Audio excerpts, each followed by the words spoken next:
Well, hello, friends. We're about to get this show on the road with an interesting and fun start. But for some reason, it's not playing. There we go.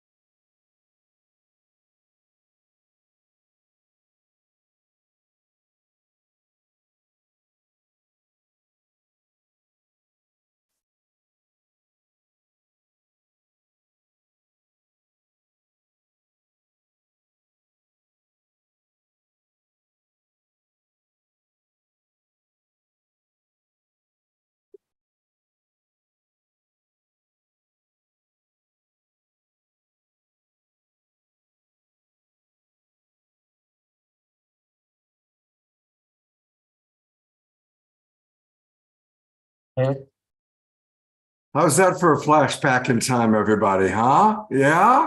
Remember that song and that opening? Well, I am Love Coach Scott Thomas, and welcome to the Awakening World. But tonight is kind of a special time. As some of you know, I've been in Sedona, Arizona, where I just had an amazing week with the Evolutionary Leaders Network. And then a lot of us came here to Los Angeles. Kristen Hoffman and I took the drive out together. And yesterday was the big LA convergence. And it was amazing. So many people. And in the last, between the Evolutionary Leaders Network meeting and the World Unity Week LA convergence, I've probably met 100 people that only knew me as a little person in a box.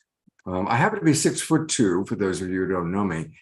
And I heard over and over, you're so much taller than I thought. Because people are used to like Scott in a box. It's been fun. It's been really, really fun connecting with everybody. And although Trish and Omar are actually staying in this beautiful estate with me, I have given them the night off to enjoy LA.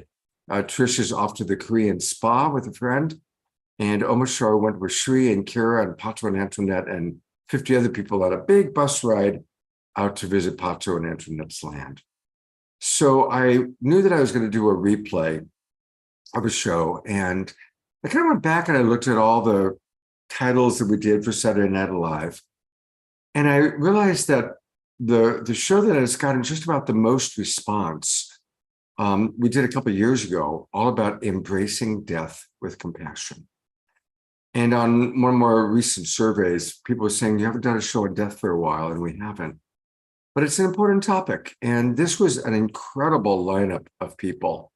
So I'm going to actually play the full show from before.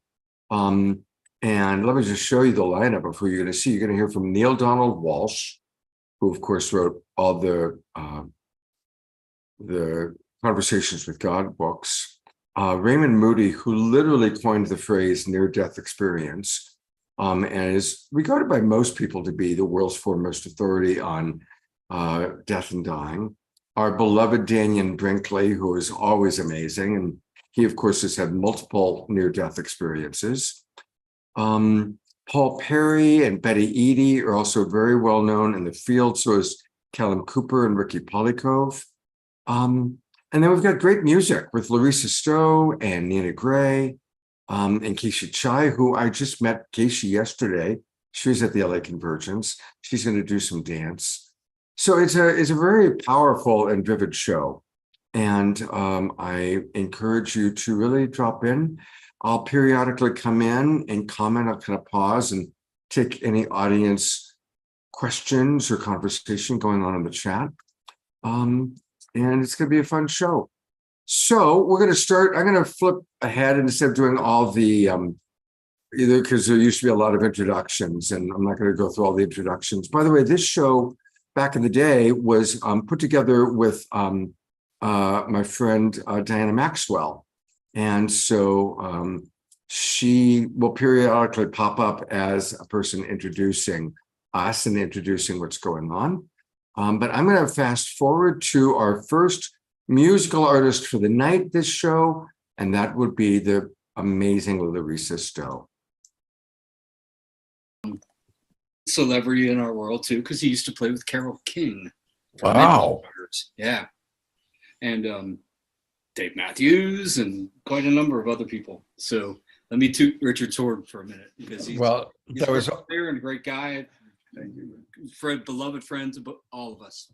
Clearly, all of that was preparation to play for Louis Sisto. Of course. All right, well, let's take it away. We're eager to hear your song. Well, One bar. Hold on one second.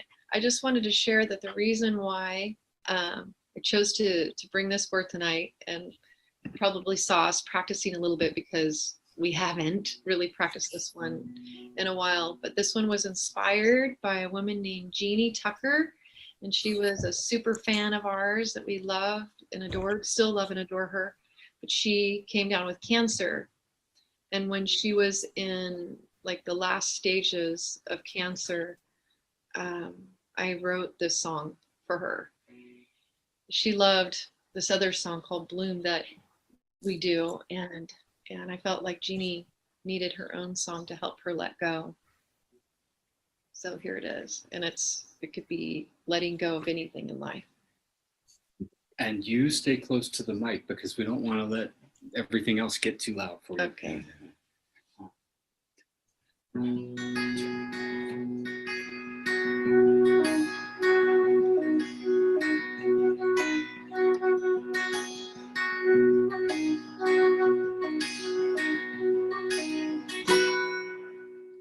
Butterflies and merry sweets, a soul in bloom blesses everything.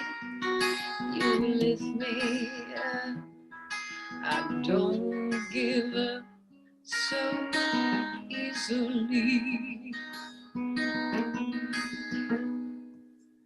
An acorn rests in a winter bed, the frozen earth trapped above her head.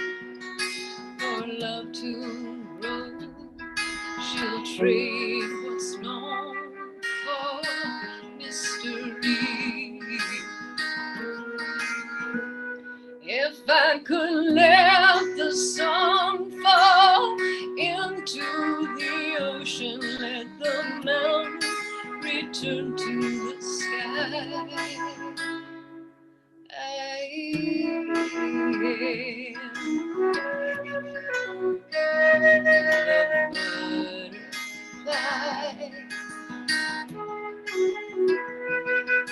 my shadow things, even gossamer wings to go beyond time and time boundaries.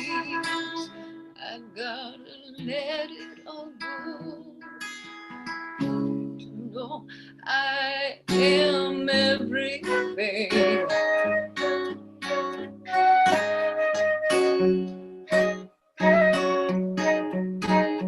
How can I let you go? I see your eyes, the way they laugh when they're full of light. It's not the end, it's just the last amen before the sunrise. Before the sunrise.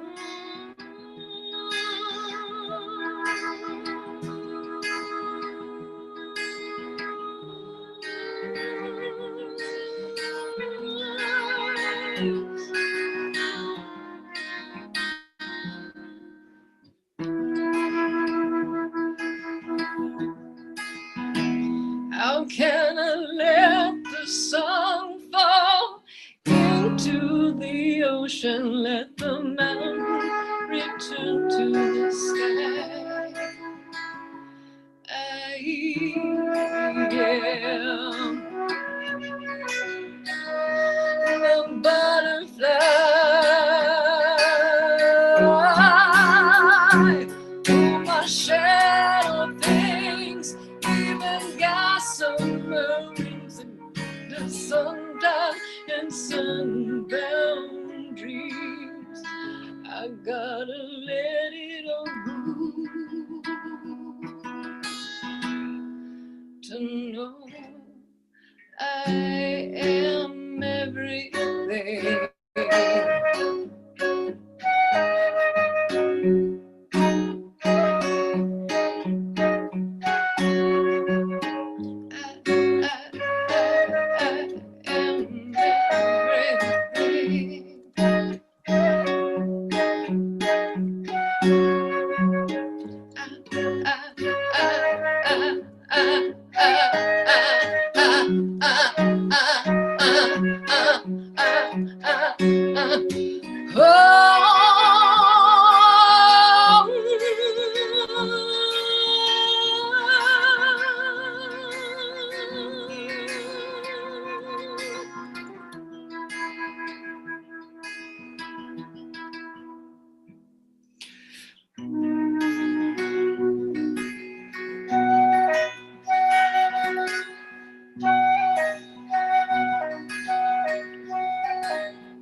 You go, I see your eyes, the way they laugh when you're full of life.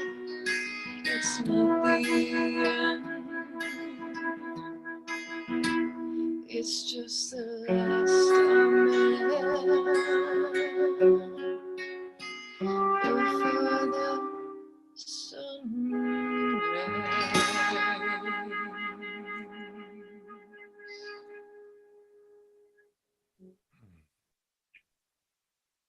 Thank you, all three of you, so much. Thank you. It's a beautiful way to start our show. And we're fortunate Luisa's going to be back.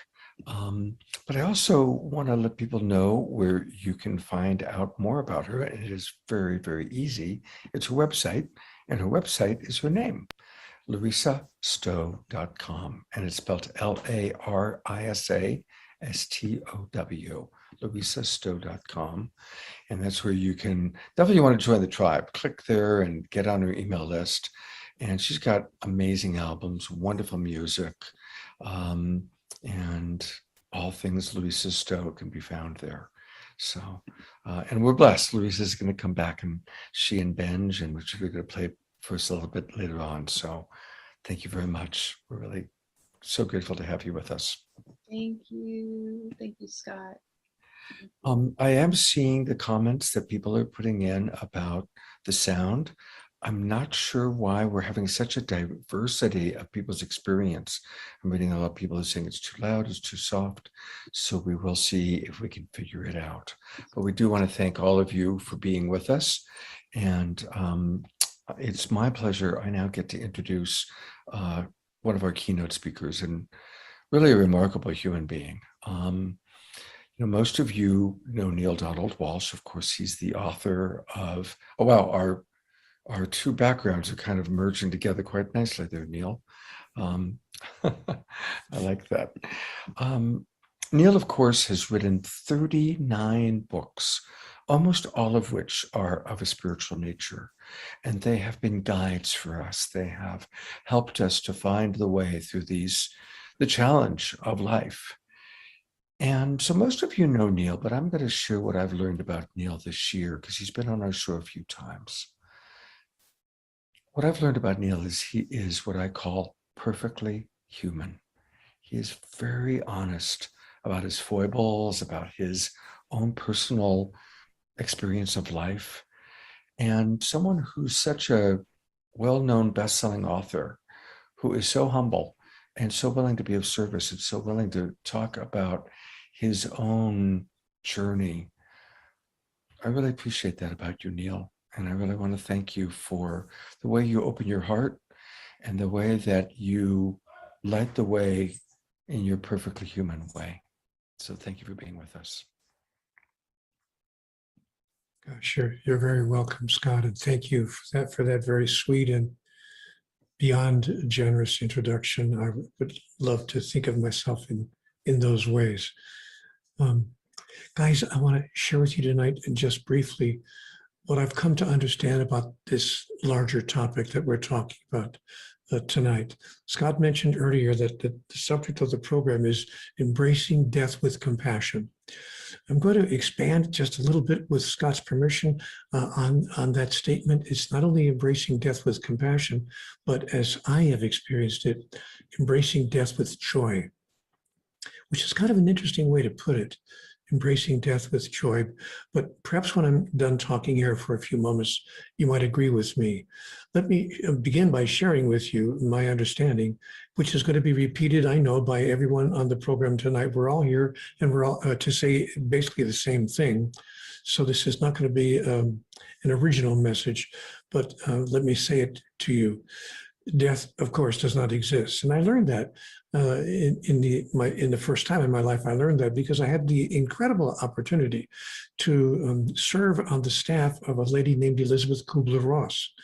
And she was known as the Death and Dying Lady. She wrote a book called On Death and Dying and many other books after that. And I wound up being a staff member for Elizabeth. And I learned an enormous amount about the whole death and dying experience. I traveled with her and I was at the bedside of people who were living the last moments of this particular earthly experience. But I came to have a very direct awareness of the fact that death does not exist. What I'd like to share with you tonight in my time to be with you, and some of you know I had an experience called Conversations with God. That's what I called it because I had just reached a point in my life and I didn't want to go on anymore. I didn't want life to be the way it was. And so one night at 4:30 in the morning, I called out to God and I said, I don't understand. What is it that I don't understand? And God gave me two pieces of information that I would like to share with you tonight very briefly that might help you put the idea of death into a whole, and your life as well, into a whole different context. So point number one, there's a reason why you can never die. Now, as I said, you're going to hear from a lot of people saying tonight, death does not exist. But why is that true? And I want to share with you that the reason that's true is because of who you are. And I want to suggest to you tonight that the biggest decision you could make in your life is to decide truly, really, and internally who you really are. That is, do you see yourself as a physical entity, essentially? Like a bird in the sky or a fish in the sea. You're born, you live, you die, and that's the beginning and the end of it. Or do you see yourself as something more than that? Do you see yourself as what I would call a spiritual being? A spiritual being, as the saying goes, having a physical experience. If that's how you see yourself as a spiritual being, then you'll understand intuitively and immediately that, of course, death does not exist. Because the spirit always was, is now, and always will be. That there has never been a time when the essence of who you are was not, nor will there ever be a time when it is not. Let's talk then just briefly about the essence of who you are. But what is this spiritual being that you are? My understanding came to me in my conversation with God when I begged God, help me to understand what is it that I don't know. And what God said was, you think you're separate from me. And the challenge is that you're not separate from me, but you're acting as if you are separate from me, including acting as if you could die. You're actually believing in the fact that your life could end. But life, of course, does not end. It simply changes form. I asked God, okay, then what is death? And in my conversation with God, God put it in one sentence. Death is merely a process of re-identification. Did you hear that? Death is merely a process of re-identification. No one ever put it to me quite that way. But I began to understand, oh, I see. Now I understand why I can't die, because I'm a spiritual entity. And death is a process of re-identification. That is, I decide that I'm not my body after all. What happens after we die? First thing that my understanding is, the first thing that happens after we die is we immediately know that I'm not this. I'm not my body. Nor, for that matter, am I even my mind. Nor, for that matter, am I even my soul, in the sense of being a singular essence or singular entity. I am a soul, but I am the oneness. And I become one with the oneness, if I could put it that way, immediately following my death. And in that moment, I experienced that, oh, we really are all one. And if I am one with everything and everyone, that means I must be, in fact, one with God. I must be a demonstration of divinity, an individuation of divinity, which leads me to the reason that I'm here. Because if I'm a spirit, You might ask yourself, I certainly did, if I'm a spirit, why would I ever come here? Why would I come to this physical realm if I'm in fact a spiritual entity? What would I want to do here? What would my point be? And so I asked God that question as well. Help me understand. What is it that I don't understand? And for that matter, how can I make my life work? Because my life wasn't really working up till that point. Oh, I was successful in the certain things I did. I had a nice career and a nice family and all the rest, but I never really felt connected in any way or deeply, deeply joyful or deeply happy. So I said to God, okay, what does it take to make life work? And she said, Neil, it's really very simple. It's really very simple. You think your life is about you, and your life has nothing to do with you. Your life is about everyone whose life you touch and the way in which you touch it. Wow, did that change my perspective? Did that change my life? Or what? And then I learned in a dialogue that I had with God, which became a book called Home with God in a Life That Never Ends, I learned some interesting things about death itself. Let me just share with you 3 or 4 points that were made in that dialogue. There were 18 remembrances were given in the book Home with God. But here are 3 or 4 that really stopped me in my tracks. Number 1, dying is something that you do for you. Number 2, death is never a tragedy. It's always a gift. Number 3, you are the cause of your own death. Always. This is always true, no matter how or when or where you die. And the timing and circumstances of death are always perfect. These insights are kind of challenging for us to grasp or hold on to, but they happen to be solid truth. And you'll hear more about that from Daniel Brinkley later on tonight, and my dear, dear friend from years ago, and from many other of our speakers as well. So let me just share with you what I have come to understand from conversations with God. You're an individuation of divinity.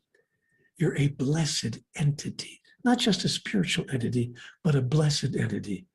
And you will never die. You'll simply change form, and then you may decide to come back into physical form again for a soul agenda that includes experiencing the essence of who you really are. My understanding is that's your soul's agenda, to experience in physical form the essence of who you really are through the demonstration of it. Listen to the rest of the speakers tonight, because they'll make it even more clear about how and why that's true. And thank you for letting me share these moments with you. Well, thank you, Neil. And before you go, I want us to talk a little bit about your new book. But I also want to just riff on something you said about when God talked about kind of the meaning of life. I was blessed to have a mentor named Marshall Rosenberg, who founded Nonviolent Communication. And my favorite quote from Marshall was that the greatest joy in life is contributing to the well-being of others. The greatest tragedy in life is when people don't know that. Right. And so it seems to me like part of your transformation was when you learned that, it's being of service to others. That's not only the meaning of life, but that's actually the joy of life. It was an extraordinary moment in my experience, Scott, really, when God said that to me. She made it very clear. He said, your life is not about you. And my first reaction was, well, I don't understand. Of course it's about me. She said, no, Neil, your life is about everyone else whose life you touch and the way in which you touch it. And for a very powerful reason. When you make your transition, when you celebrate your continuation day, and that's how I describe death, by the way, when you celebrate your continuation day, then you move through every moment of your life the way other people experienced you. This is what I was told in conversations with God.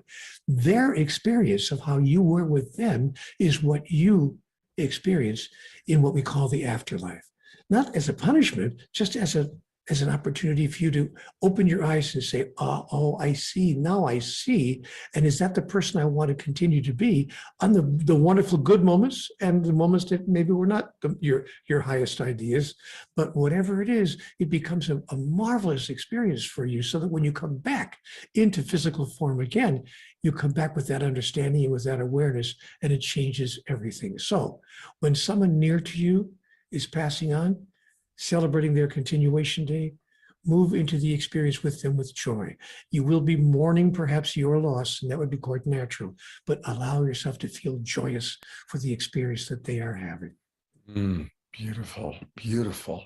And please tell us about your newest book. It's called The God Solution, The Power of Pure Love. And it's available Amazon and all the regular places. Tell us a little bit about it, Neil.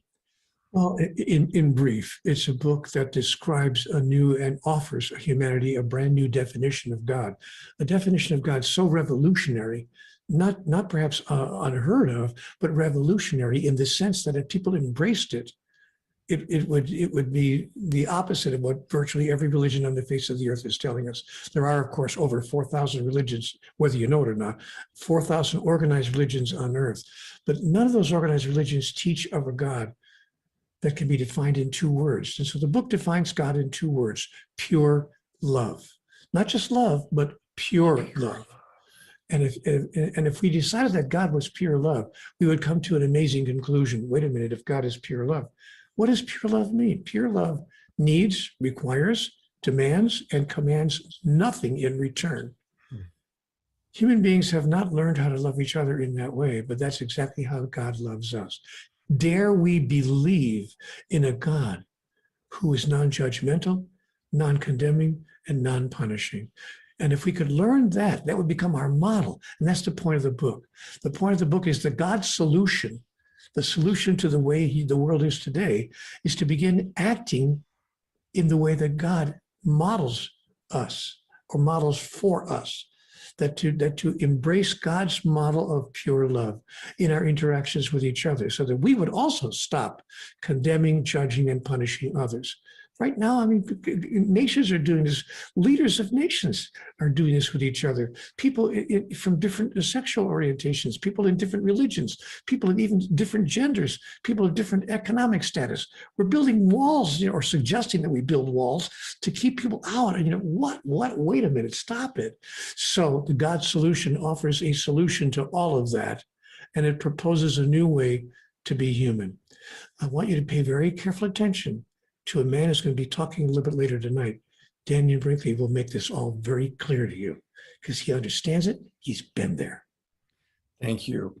Well, a lot of people are asking questions, but Neil needs to go. And we are so grateful that Neil was with us. But guess what? Neil has agreed to come and do a private conversation with our Global Peace Tribe. It's going to be on Tuesday, August 17th. So that's coming up. That's in 10 days. And for 2 hours, we are going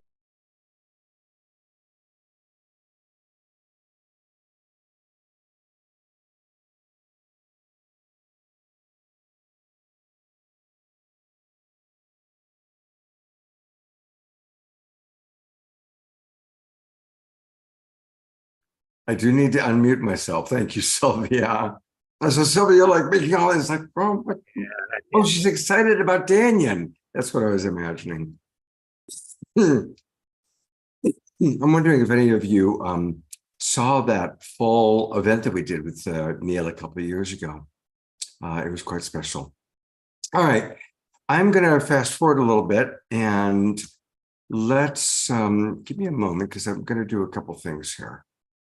I am going to fast forward to the next speaker, and I'm going to do it in a slightly different way. And I hope you guys are enjoying this. Still give me comments in the chat box. And I know I sure enjoyed hearing that again. Now, we're going to finish with Neil. We're going to go through her. This is a really interesting gentleman. I did not know him before the show, but I remember he was quite interesting. Method, as well as encouraging a skeptical approach to claims of exceptional human experiences. And Callum's appeared on United Kingdom and USA radio and TV shows as a representative for parapsychology and skeptical inquiry in science. So now I would love to welcome you here, Callum, and thank you for coming. I know it's like 3 in the morning for you. Callum's coming all the way from England to join us tonight. Yeah, it's getting there. It's now 2:45, so But I'm more of a night owl, so it's good for me. I'll get my beauty sleep soon. Great. Well, thank you. Callum, perhaps you can kind of share with us kind of the scientific side of things. Many of our people here are people who have the experience and are more on the spiritual philosophical side. So would love to hear kind of from you on the scientific side. Sure. I suppose the main thing that caused the shift in science to start looking at these things was the rise of spiritualism in the 1840s with the Fox sisters. And following their claims of bangs and raps and taps about the family household, which led to all kinds of later investigation and the sisters, I suppose, traveling around and demonstrating their abilities and people trying to figure out, well, what's actually going on here. More and more of these claims started coming up in the 1800s from various individuals, and more people becoming aware of things such as apparitions and haunted houses. And so it was by the end of the 1800s, 1882, a group of scholars got together at the University of Cambridge in the UK. Some well-known people such as Henry Sidgwick, who was a scholar in the history of medicine, Frederick Myers, Edmund Gurney, Frank Podmore, and they formed the Society for Psychical Research. And then about 3 years later in America, there was an independent branch there. So the American Society for Psychical Research, formed by people such as William James, the eminent psychologist, and Sir William Barrett, and so many other people as well. And it was interesting that they were against each other to begin with. The American side was trying to discredit and say, actually, we know there are many conventional explanations for why people are having these experiences. We think science can already address them. That's what the British side was doing as well, saying, well, we can apply that, but let's see if there are any cases that don't seem to fit that. Let's see if we separate the wheat from the chaff, what do we actually have left? And they discovered that there were some instances of people witnessing apparitions, going to see mediums, where it wasn't clear how the medium was obtaining certain information that wasn't general. So we call these things cold reading and Barnum scripts, when people are coming out with very general information that you can apply to many people. It's not specific at all. And so it seems to be a technique. I've done that myself, not claiming to contact the dead, but just to tell people about their lives and their household and things that seem specific about them. And they go away absolutely amazed, constantly shaking my hand, saying, oh, thank you so much for that reading. And I have to say, well, no, I told you at the start, I'm a psychologist. I'm just going to use technique to tell you about yourself. These are what we believe the vast majority of mediums are actually doing. What we're interested in are those that, when put to the test, they're going beyond Barnum, they're going beyond cold reading and hot reading. And that's essentially what the scholars of the Societies for Psychical Research were doing. So the British branch is still going strong to this day. And it wasn't until the 1920s that Joseph Banks Rhine and his wife Louisa Rhine, they were invited to take their interest in psychical research. They were both backgrounds in botany, so plant biology. They went to Duke University, and thanks to William McDougall, who was the dean for psychology, he set them up and they established the parapsychology laboratory. So they were taking these real world claims of unusual experiences and started testing them in the laboratory to see, well, instead of testing the psychics, people day to day claim that they have telepathic experiences, maybe see an apparition, but more so on this psychic side of things, what if we put the general population to the test? Can people actually score really well in these tests? So that's where we get the cards that you might have seen at the start of Ghostbusters, the star, the cross, the wavy line, the circle, the square, and just 5 repeated cards over and over again out of a pack of 25. Can people actually beat 5 out of 25? Can you actually go against what chance expects? They were still interested in mediumship and various other claims that are coming forward, and parapsychology branched out to more and more universities. And within that, we have 3 different domains. So ESP, it looks at telepathy, mind-to-mind interaction, clairvoyance, seeing information at distance, and precognition, some sort of intuition or hunch about things before they actually happen. Quite often people say that they actually dream of an event before they happen. That was very common with things such as the tsunami and 9/11 and the Aberfan disaster and many things like that. Psychokinesis, that's the second area. So the ability to influence people or the environment with the power of the mind alone, allegedly. So metal bending, influencing people's behavior. And then you've got survival. And that could be anything that suggests mind operating outside of the body, out of body experiences and near-death experiences, through to beyond bodily death. So apparitions, mediumship, reincarnation, poltergeist type activity maybe, so things like that. So that's in a nutshell parapsychology and what I do. And as you mentioned, I've specifically focused more recently on thanatology, looking at death, dying and bereavement, the study of it, and particularly with the bereaved, what kind of experiences do they report? What are they like? So that's everything from sense of presence type phenomena of a deceased loved one, through to maybe even dreaming about them or experiencing apparitions. And we've been doing a very large scale study. We did it in English, French and Spanish languages over the past 3 or 4 years. And our initial study of this survey that took about 40 minutes for people to fill in about all different things about their experiences, we had over 1,000 respondents to it. So it's the largest data collection ever on this type of phenomena. The last study was in 1971 by William Derry Rees.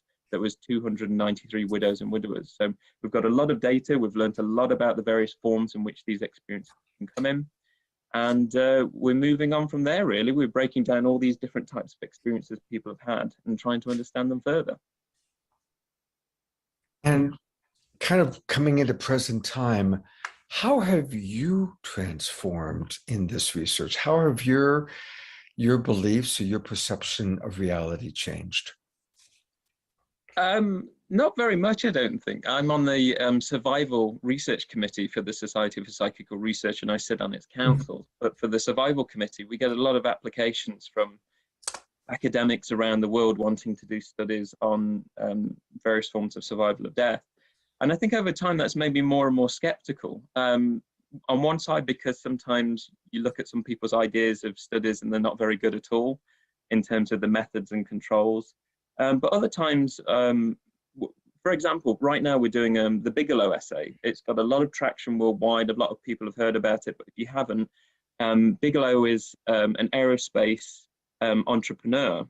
And at the start of this year, he put out a competition that he wanted to do for the best evidence for survival of death, where the evidence should be so good, so concrete that you could take it to court and present this evidence. 25,000 word essay, and the largest prize is $500,000. There's second prize of 300,000, third of 150,000, and 11 runners up of $50,000. And we've got involved in this. We were invited to take part, myself and a few colleagues, to do a combined essay authored. And we're going through the scope of all of these different types of phenomena. And actually, you do get some really good ones throughout time that you just scratch your head and think, well, what's actually going on there? But do I personally think that from the evidence, I mean, this is my home library alone of all these journals and books all the way throughout time. I don't think there's any real conscious existence beyond death, but certainly there's interesting instances in which mediums are picking up on the personality, seemingly, of people or children that remember past lives.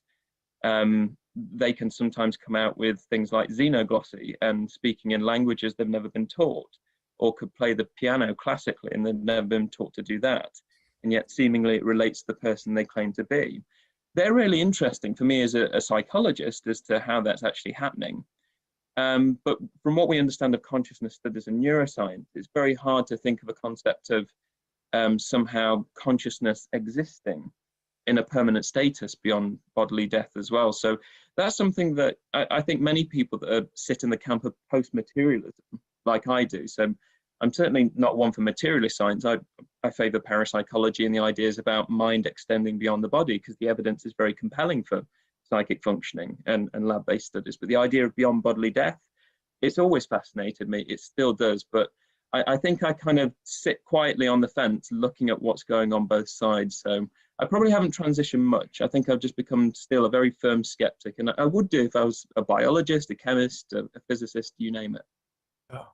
You know, one of the things that I always like to remind people about with skeptical, It's very healthy to be skeptical, and skeptical is different than cynical. Cynical, of course, is a negative bias. Skeptical, what's interesting, it is a Greek origin in the word, and back in ancient Greece, there was something called the Skeptos Society, and it's where Plato and Aristotle and all the great thinkers during the ages would gather, and whenever an issue would come up in Greek culture, the Skeptos Society would look at it from every possible point of view. And the actual original definition of skeptical means well thought out. So may we all be skeptical. Yeah. Callum, I so appreciate you being with us at 3 o'clock in the morning, whatever it is in England. And, you know, this is your first time on the show. I hope it won't be your last. We also have 2 ancillary shows where we go deeper with some of our friends. But for right now, if people want more, let's go to his website. And his website is at Callum E, as an elephant, Cooper. So it's CALLUM, the letter E, COOPER.com, CallumECooper.com. And when people go to your website, is there any particular place? I've got it up on the camera right now. Anything you want to show people that's especially important? Oh, there's a photo gallery where you mentioned the flotation tanks. There's an image there of us using them. We're just starting a 3-year-long study at the university for this, where essentially we'll be looking at remote viewing. We'll be getting various people in the tanks to see how well they do at studies that we've designed, to see if they can pick up on information of a distant location. There's some images of some of the books that I've edited or authored, working on some different ones at the moment, and still churning out papers on these after-death communications as well. So if anyone wants to know more, go to my website. You can send me a direct email, follow me on Twitter. I'd love to hear from you. But thank you so much for all your time, and Scott and Diana for hosting this and having me. It's been wonderful to see you all, and I'll see you again some other time when I'm playing the night shift. Absolutely. We'll look forward to that. Thank you so much, Callum. I look forward to connecting with you. Well, you know, every show we have wisdom jewels, and the wisdom jewels are put together pretty much by Jay Mayer and Jan Kaplan. Greetings to you, Jan, if you're watching. She's also on vacation. And always the wisdom jewels are quotes that are connected to the theme of the show. So let's see what they put together for us this week.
I love those wisdom jewels. They're really, really fun and encouraging Jay to make more for us. So at least pull the old ones out and replay them because they tend to be pretty evergreen. Jasmine Bear is with me. She sends her best. She's busy doing what she does. She was the belle of the ball, I have to say, and she was the only animal at the Evolutionary Leaders Network meeting. There were 80 human beings and one four-legged, and it was Jasmine Bear. And by the end of the conference, literally I had 10 or 12 people every day who said, can I hold her now? Can I hold her? She definitely served as a therapy dog. Hope you guys are enjoying the show so much. Thank you, Eleanor Joy, for your comment. And let's see what's next. I don't remember the order myself, to be honest. So I'm kind of watching it again and enjoying it. Oh, I got to start from the scratch. We leave this earth, we take back with us. Before me was talking about the spirit world with God. Betty learned why the existence of man and earth and all about it and what awaits us in the afterlife. So she's going to share with us now her story. Thank you, Betty. Thank you very much. It's wonderful to be here with everyone this evening. Yes, it's exciting to know that what's on the other side. And at the age of 31, when I thought I knew just about everything in the world, and I don't know, I learned later that, you know, at the even in your 30s, you're just a pup, you're just a baby, you don't really know a lot.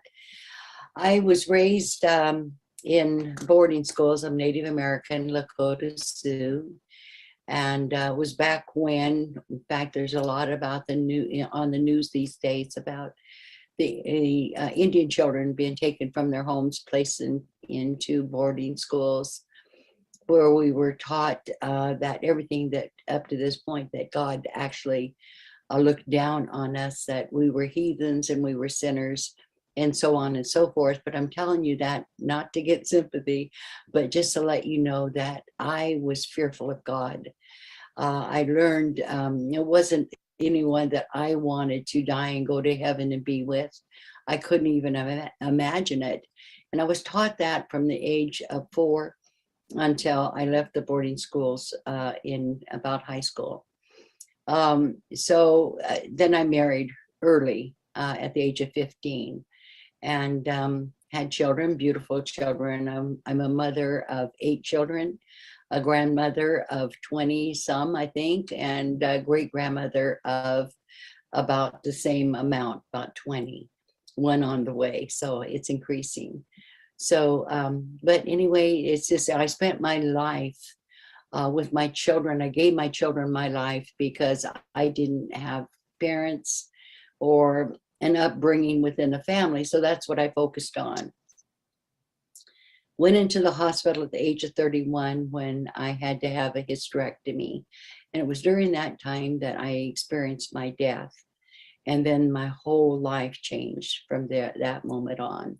Everything that I had ever thought that God was now something entirely different. And those of you who have read Embraced by Light, I'll spare you all those details because we're limited on time. But I did want to talk about some of the things that were mentioned this evening. My experience was a God thing in that when I arrived in heaven, I actually met Jesus Christ. I learned that there was Jesus, which again, I doubted all of this. I didn't want anything to do with religion or faith. So it did not come from a previous understanding of who God was or who Jesus was. I was actually raised in Catholicism. So their belief, of course, is that there is Jesus, you know, there's just, they're all one, the Father, Son, and Holy Ghost. So I didn't have this knowledge. He wanted me to see everything. My first questions to him was, why was I born into a very poor family, Native and Irish, and was criticized throughout all this time. And I had low self-esteem, low self-worth, all the things that come with a great deal of pain. Jesus smiled at me and he said, because that was your gift. He said, every level in there, all spirit beings are at various levels of spiritual growth. And when we need to have advanced growth, we came to earth for that growth. Each of us choosing our own path.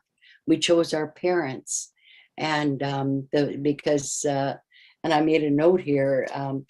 The speaker before me was talking about basically the DNA. How do we have child prodigies? And what I learned there is that not only do we carry the DNA of our parents, but we carry the DNA or that cellular memories, meaning that their experiences are also carried in us. And so, and to even better that, to top that off, we have God's DNA. When we were put together, we had God, and then we chose our parents and what they had, and we wanted to be with them for our experience. I think I probably came to learn a lot of patience because I have very little patience. Some people come to learn to, we are here to acquire the attributes of God. And so our lessons, our experiences here will bring us to acquire whatever it is that we personally, it's very personal, it's individual, and it's also collective, but we came here to acquire these things. When we leave this earth, we take back with us every bit of gain. And so when we arrive back, we will have, our spirit will have gained more knowledge. I saw that knowledge by the, I call it the energy field that surrounds each and every person there. The greater the person, the more knowledge and information that they have. We talk about love and light. Well, light means knowledge. And knowledge in heaven or in the spirit world is actually shown. You will shine, you will expand. And in the expansion of your knowledge is everything that you are, all your essence is right here. And this is where healers get this energy that is God blessed and given to them. So that when you embrace and you hug someone, you can give them of your essence and you can help heal them. Many people will actually take on a disease or injury of someone else to support them, to help them. They carry it for them for a while. But there's so much, every bit that I learned. And I have over the years, and that was what, 47 years ago that I died and came back. And I watched the news faithfully because many of the things that are happening right now in our world today, I was shown would happen, the possibility of it and why it was taking place. And it's because of our creation. We are creating a world for our grandchildren, our children, our great-grandchildren. We have allowed things to come into our world that we have to now see the consequence of. And we are experiencing that now. But now can we change that? Yes, we can. We can change our world by changing our energy. And that's the energy, again, energy field around collectively. This can be done just almost overnight. So we do have hope to get beyond everything that we are suffering right now, the COVID, the fires, the weather changes. I know, I believe in science, but I also believe that there's something that science hasn't really included, and that is that we do have a living God. We do have the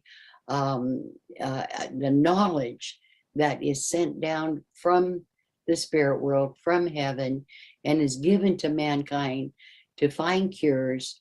This was 1973. We didn't have the computers that we have now. I saw the computers in heaven. I'm going to say heaven because I don't know what else to call it, spirit world, whatever. But I saw the computers, and they were liquid. The screens were liquid, and they could move, and you could touch them. And that was in 1973, and all of that, of course, we have. And there are greater things to come, and that is awesome. But right now, we need to focus on the energy, the positive energy. Our world, our earth actually has energy as well.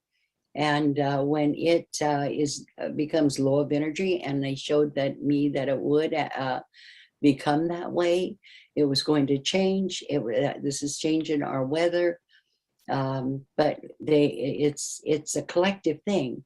Our world draws from our energy, and it's, like I say, I just don't know what else to say about this except for that it's exactly a perfect plan of God.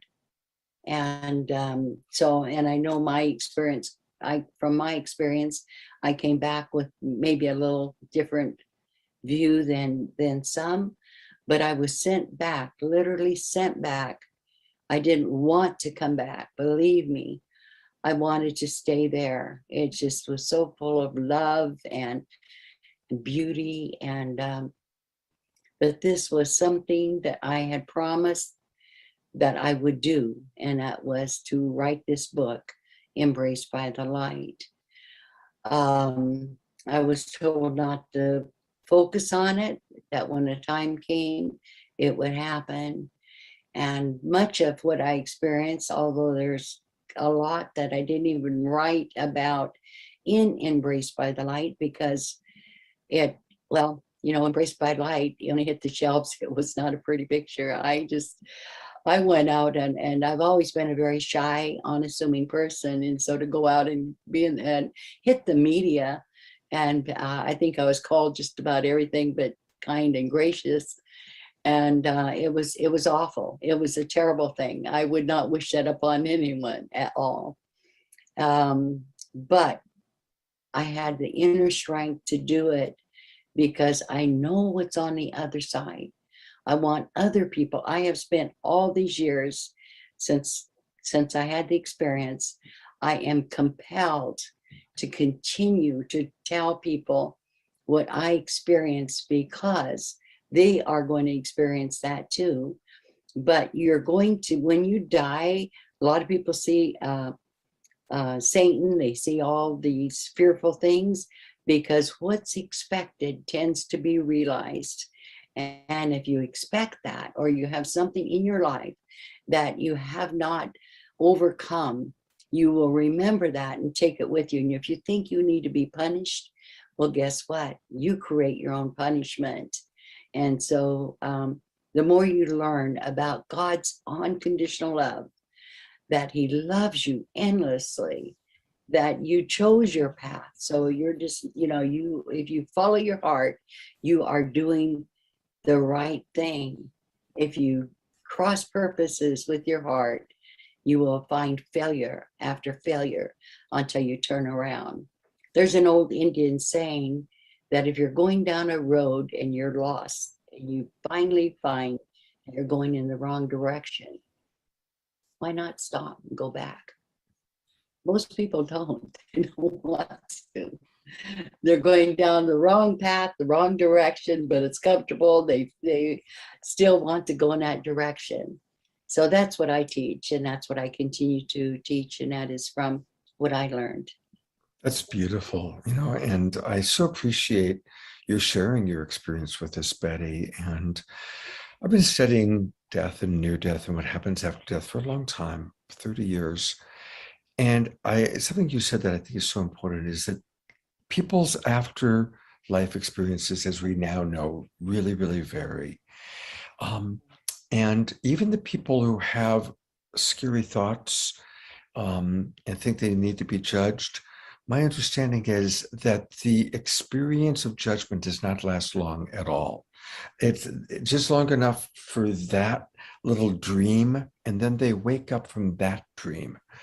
Because, like we heard from Neil earlier, whether it's somebody experiencing Jesus as you were blessed to experience, or other ways, ultimately there is one unconditional love that we get back to, and we get back there quickly.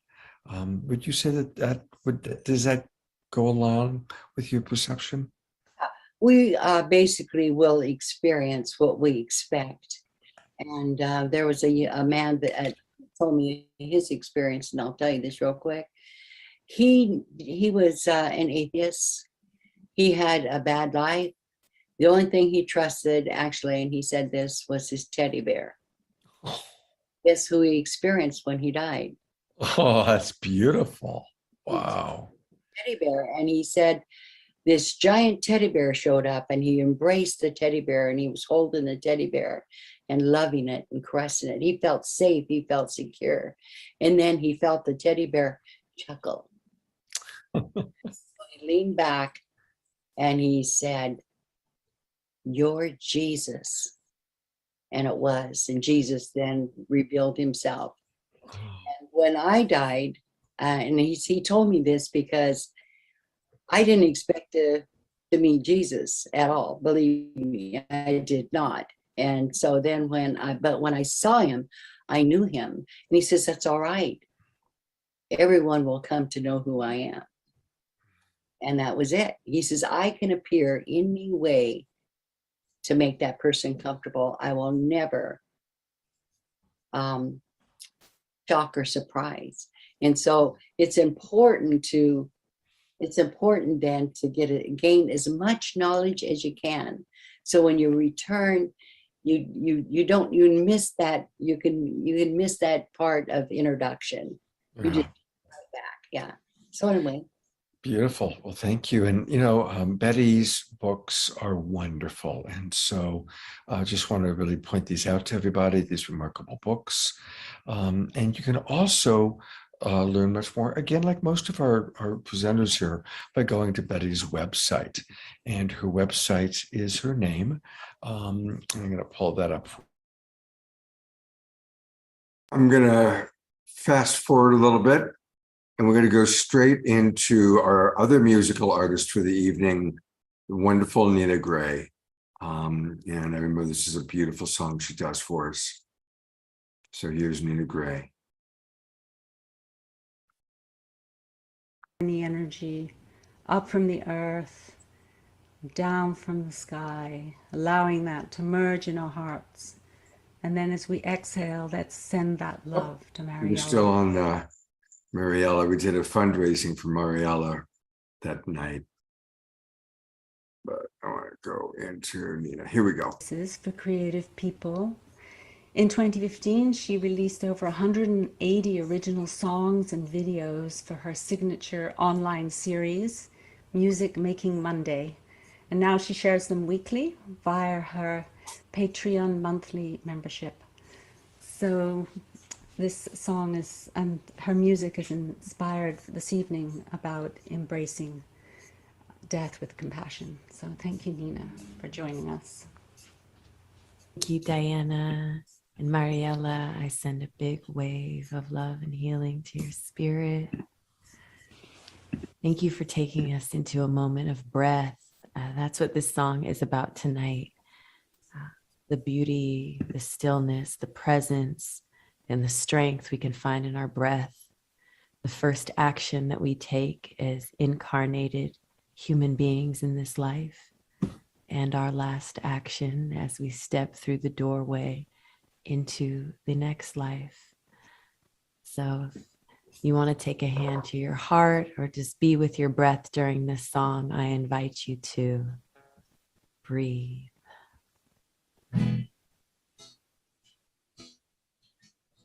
When my mind can't find the words and my heart's a mess, got to remind myself to breathe through it.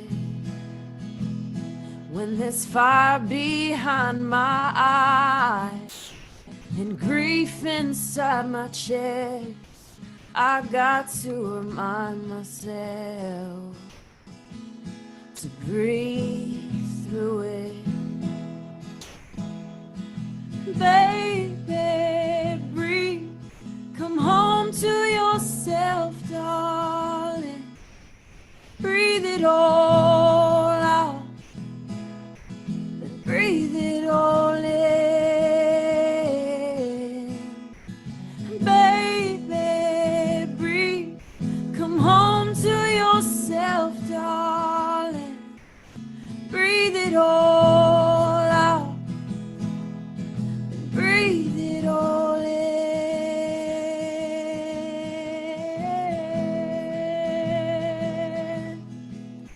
Ay, ay, ay, ay, ay.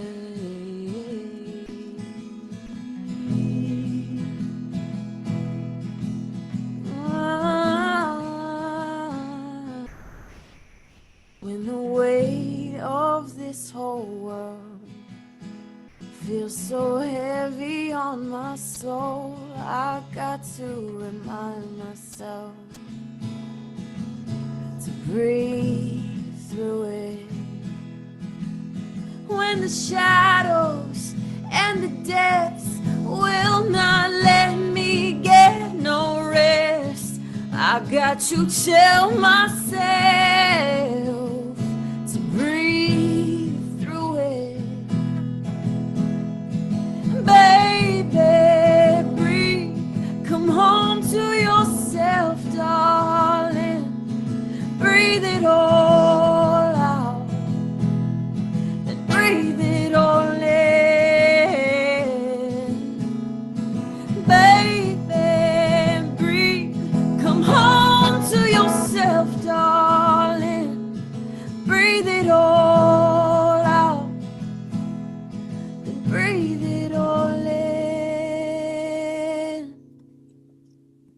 Don't make it complicated, babe, just breathe. Don't you worry about if you're doing it perfectly. Don't make it complicated, babe, just breathe. Let your chest rise up and fall down naturally. Yeah, yeah.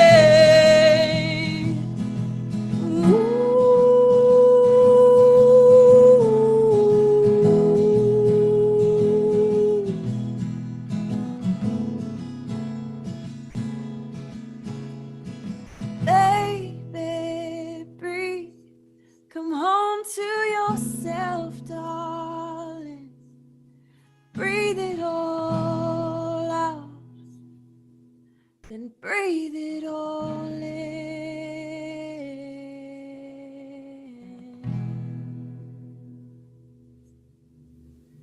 We could take one deep breath together.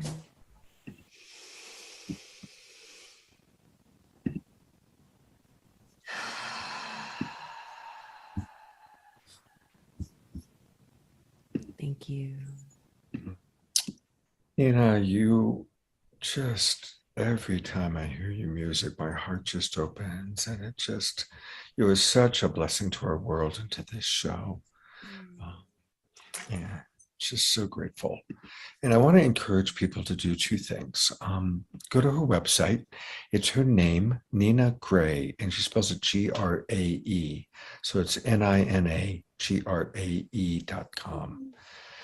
Now, it's been a rough time. It's a wonderful time to be alive, but it's a hard time to be a musician because so many of our musicians like Nina are not able to be doing what they normally doing because most festivals and clubs and restaurants and concerts have either stopped entirely or they stopped and then they started and they're stopping again. It's terrible. And so we need to really support our artists. And I want to encourage everybody to do what I do. There's this wonderful thing called Patreon. and you can go to Nina's website and join Patreon. And I want to say I've done that. And Nina is amazing. You get so much by being on her Patreon website. She's constantly putting out new songs, new music. And it's really fun when I'm going through my emails. It's like, oh my gosh, there's a new Nina Gray song. It is really true. I still support Nina Gray, and she's very generous with what she gives. We're going to fast forward to Raymond Moody. Let's see, we're going to go forward here a little bit. I guess there's another Larissa Stowe song next. Okay. Let's have some more Larissa. Up your browser, and I'll take you right to Mariella's GoFundMe page. So please, please be generous. We all come together. That's what this is all about. It's coming together. And I know that they worked hard and they kind of checked out and figured out what was going on in the Zoom. So there they are. They're back. All right. Thank you, beautiful people, for going in and kind of figuring out what was happening. And, every show is a miracle. Every time we can get music to actually play is a miracle, right? Yeah, it is. It's an incredible miracle to get all this working, especially on Zoom, Scott. It's just, there's always little issues, but we're here and we're very happy to be here. Fantastic. Thank you for coming back. And what do you got for us? We're going to play Bloom. And this is a song that actually, that fan that I told you about, Jeannie, this was her song that, before I wrote Jeannie's song, this was the song that she said helped her really move through her cancer and keep her connected to spirit. And I know this song, when I wrote this song, I never thought I would be performing it. When I wrote it, I thought I was just writing it for myself. Because I felt like at the time it was probably too spiritual, to be honest with you, for my fan base. I was doing a more pop rock at the time, and I thought, this is probably going a little bit too deep. And I realized that this is really what needed to be shared with the world. So this is Born to Bloom.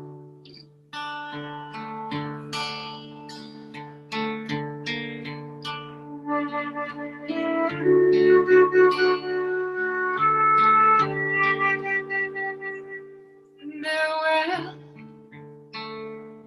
is deep,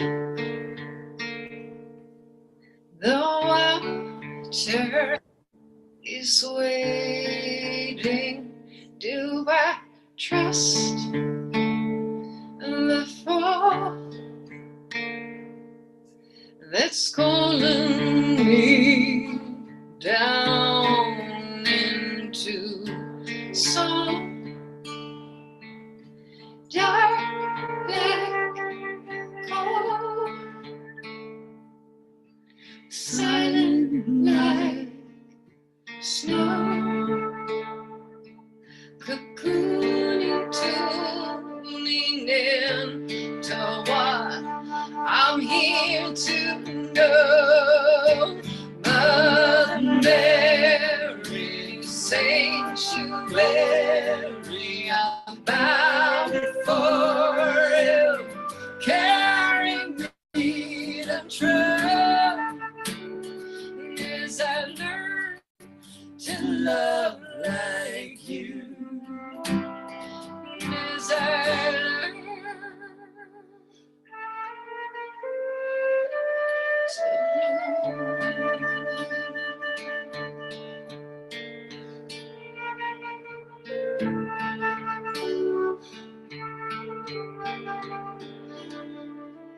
touched your hand, your fingertips.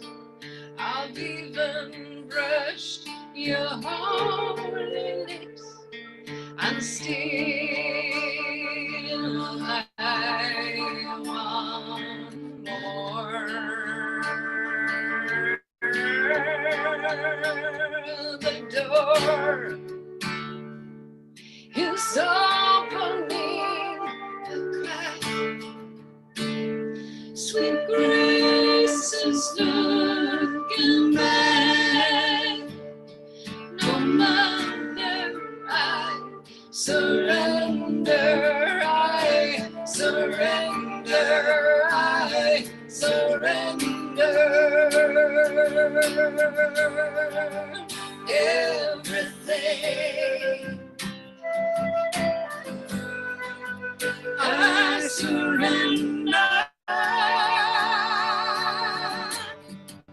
I surrender everything. Mother Mary, sanctuary, I bow before you. Carry me to truth as I learn to love like you. As I learn, Mother Mary, sanctuary, I bow before you. Carry me to truth as I learn to love like you. As I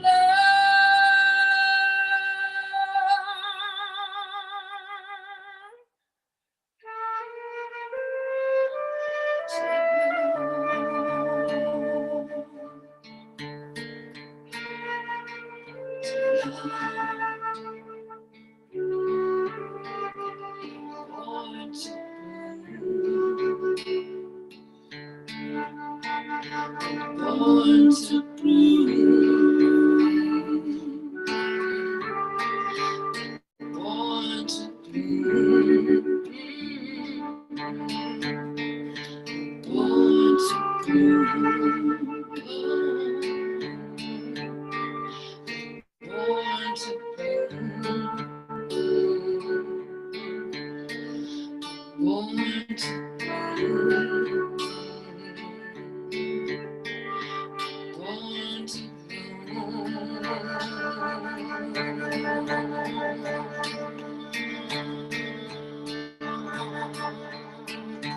oh, Mother Mary, sanctuary, I bow before you. Carry me to truth as I learn to love like you. As I learn, Mother Mary, sanctuary, I bow before you. Carry me to truth as I learn to love like you. As I learn, Mother Mary, sanctuary, I bow before you. Carry me the truth as I learn to love like you. As I learn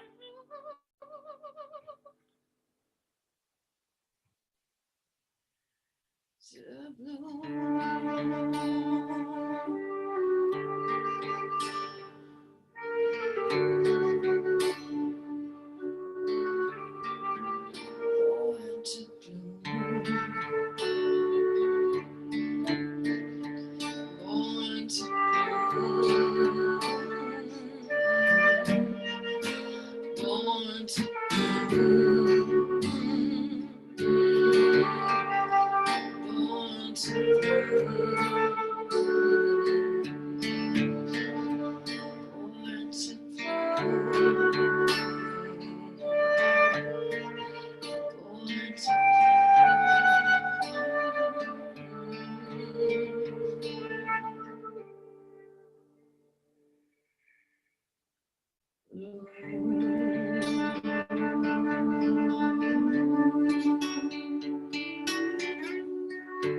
That was exquisite.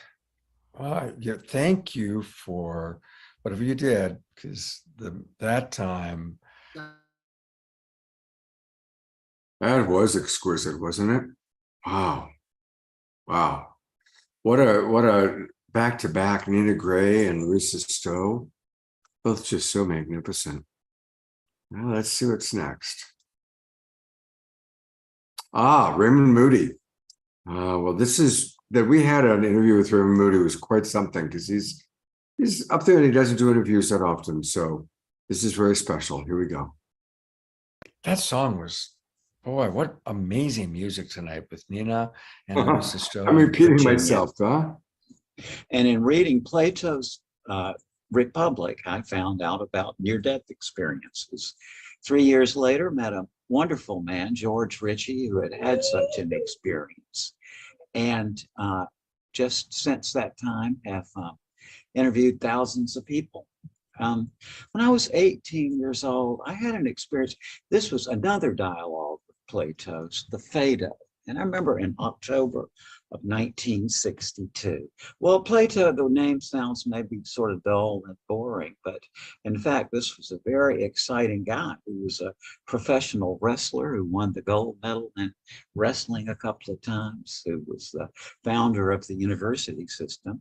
And he sort of set out the whole Western way of thinking about life after death in his dialogue Phaedo, which the church fathers later took over and made into the basically the Christian theology of the afterlife was derived mostly from Plato's Phaedo.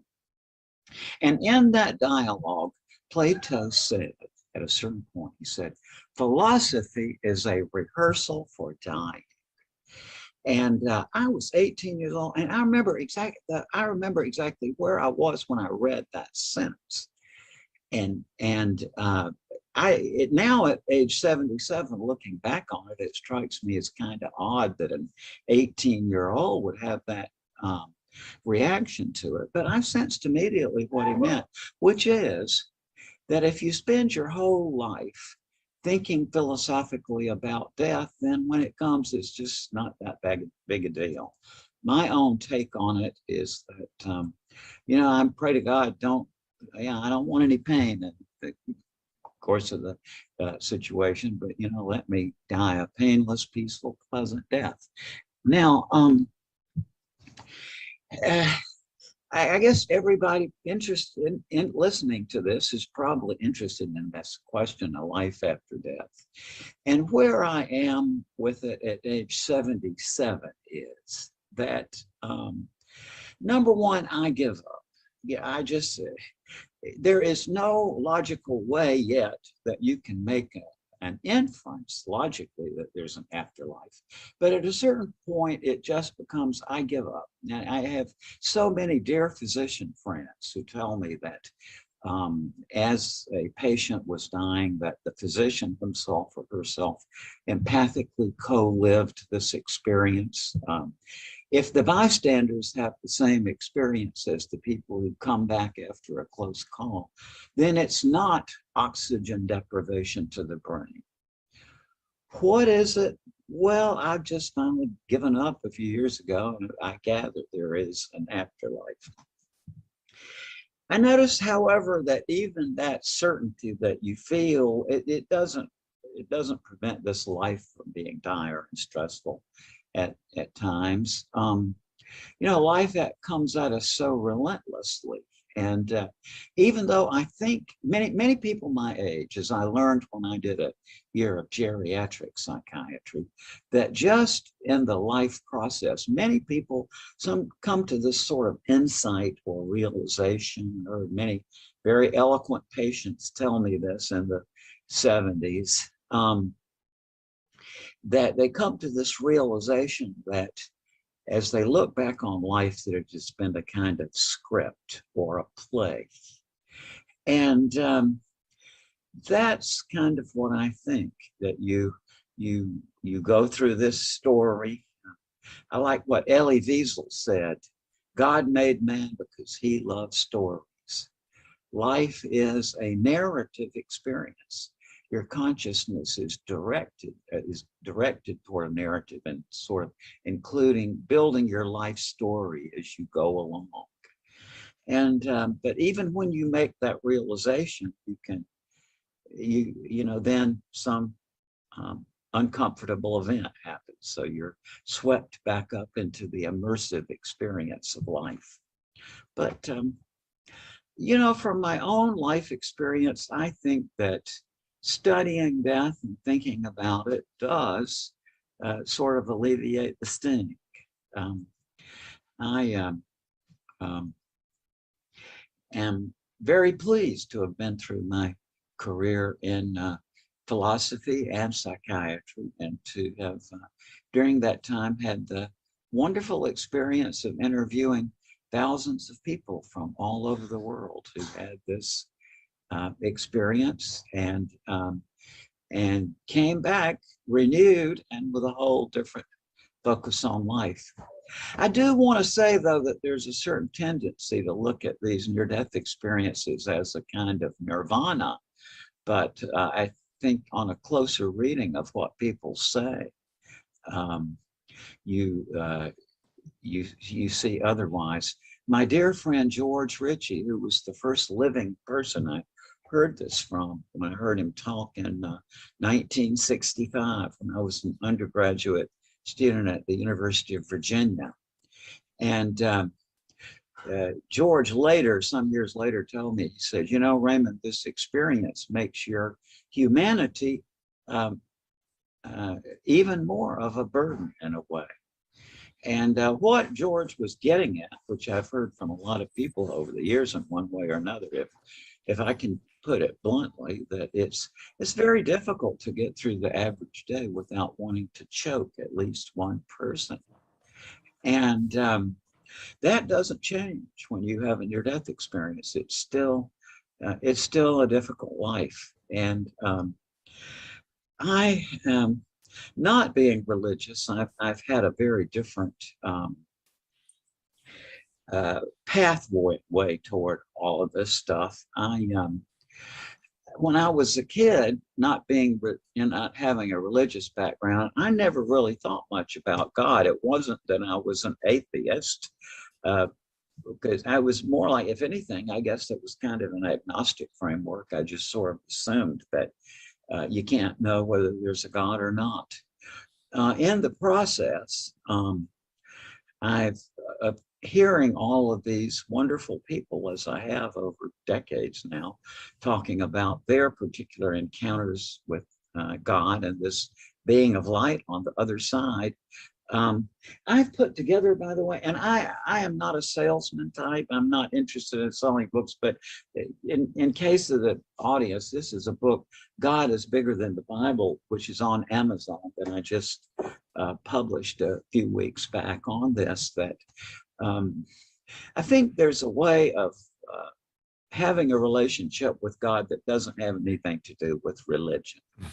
I'm not religious, but I talk to God every day, and he's never said a word to me about religion. But anyway, I just sort of wanted to share these thoughts with you folks, and what a nice opportunity to meet everybody through this amazing experience of Zoom.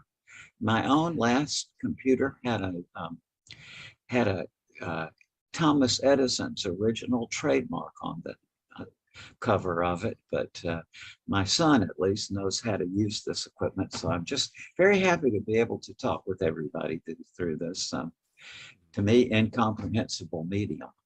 Thank you so much, Mr. Moody. I really appreciate you taking the time. And yes, I'll pull up and show people how they can get that book and get your other books as well. Thank you so very much. Thank you. This is just delightful. What a great opportunity. I want to send my thoughts and prayers to everybody who's listening to this. Thank you. God bless you. Thank you. So, two interesting things I'm noticing. I'm wearing the same shirt. Apparently it was August, so I apparently changed, because I noticed I was wearing a short sleeve shirt when this show began, and it must have gotten cold, and this happens to be the same shirt.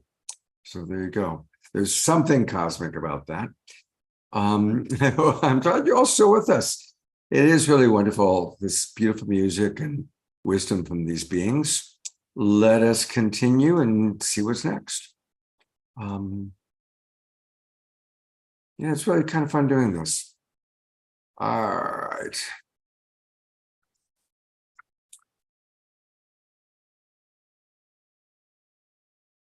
See, I've got the pink shirt on there, but then after Raymond Moody, I've got a different shirt. Here's Keishi Chai. I met Keishi in person yesterday. She was at the event that I did, the LA Convergence. And there's the pink orange shirt. I tell you, it's very confusing. So there's the end of Raymond Moody.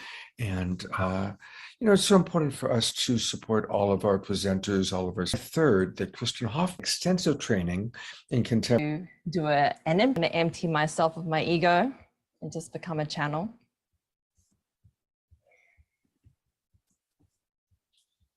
Okay. Putting on the song, it's called Picture and it's by The Secret Trio. Okay.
Oh, Kaishi, that is so gorgeous.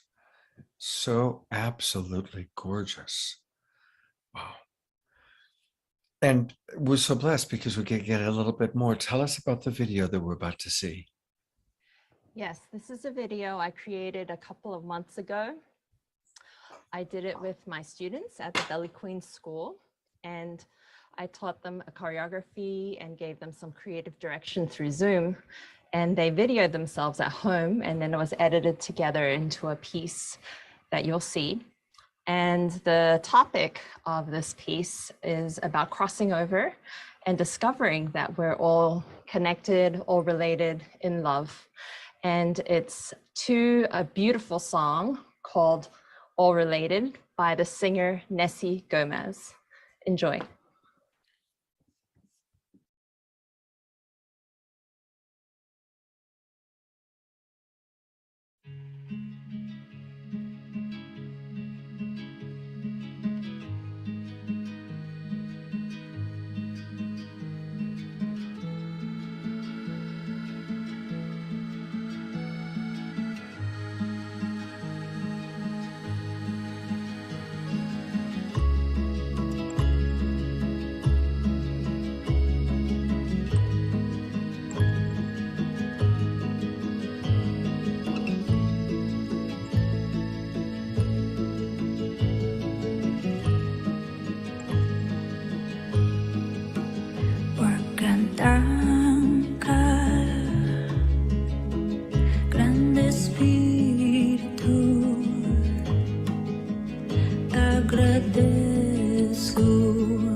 Yay.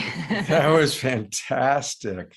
I've brought some of your friends on, some of the people that were involved in this. I'm going to continue to add them. And I would love for you to tell us who your friends are and their roles in what we just saw. Yes, they danced. Some of them lip synced with me. So we have Kiyomi and Madame Undine, Marie, Carol, Pamela, Val, and we have other dancers that were listed in the credit sequence that could not make it. So thank you so much for contributing your time and your talents. It was a pleasure dancing with you, and I could not have created this piece without you. So Fast forward a little bit. I do remember that, how she had her friends dancers, and you can support her. She does a lot of environmental work with her dancing, and you can learn all about that by going to kaeshi.com, kaeshi.com. Let's go to Paul Perry. He's a really interesting guy.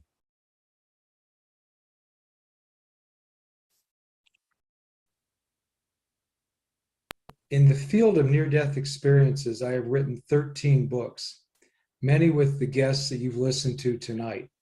That includes 2 with Dannion Brinkley, including the classic Saved by the Light, 5 with my good friend Dr. Raymond Moody, including Glimpses of Eternity, 4 with Dr. Melvin Morse, including Closer to the Light, about children and near-death experiences, and 2 with the brilliant Dr. Jeffrey Long, including Evidence of the Afterlife, and 1 with Dr. Rajiv Party, whose near-death experience revealed a whole new way to practice medicine. In addition to being a writer, I'm also a listener. In fact, I think listening is the key to good writing. When I'm on task, most of my questions are aimed at the thoughts and opinions of those I'm writing with. My goal is to garner as much as I can of who they are and what they think about this fantastic subject known as a near-death experience.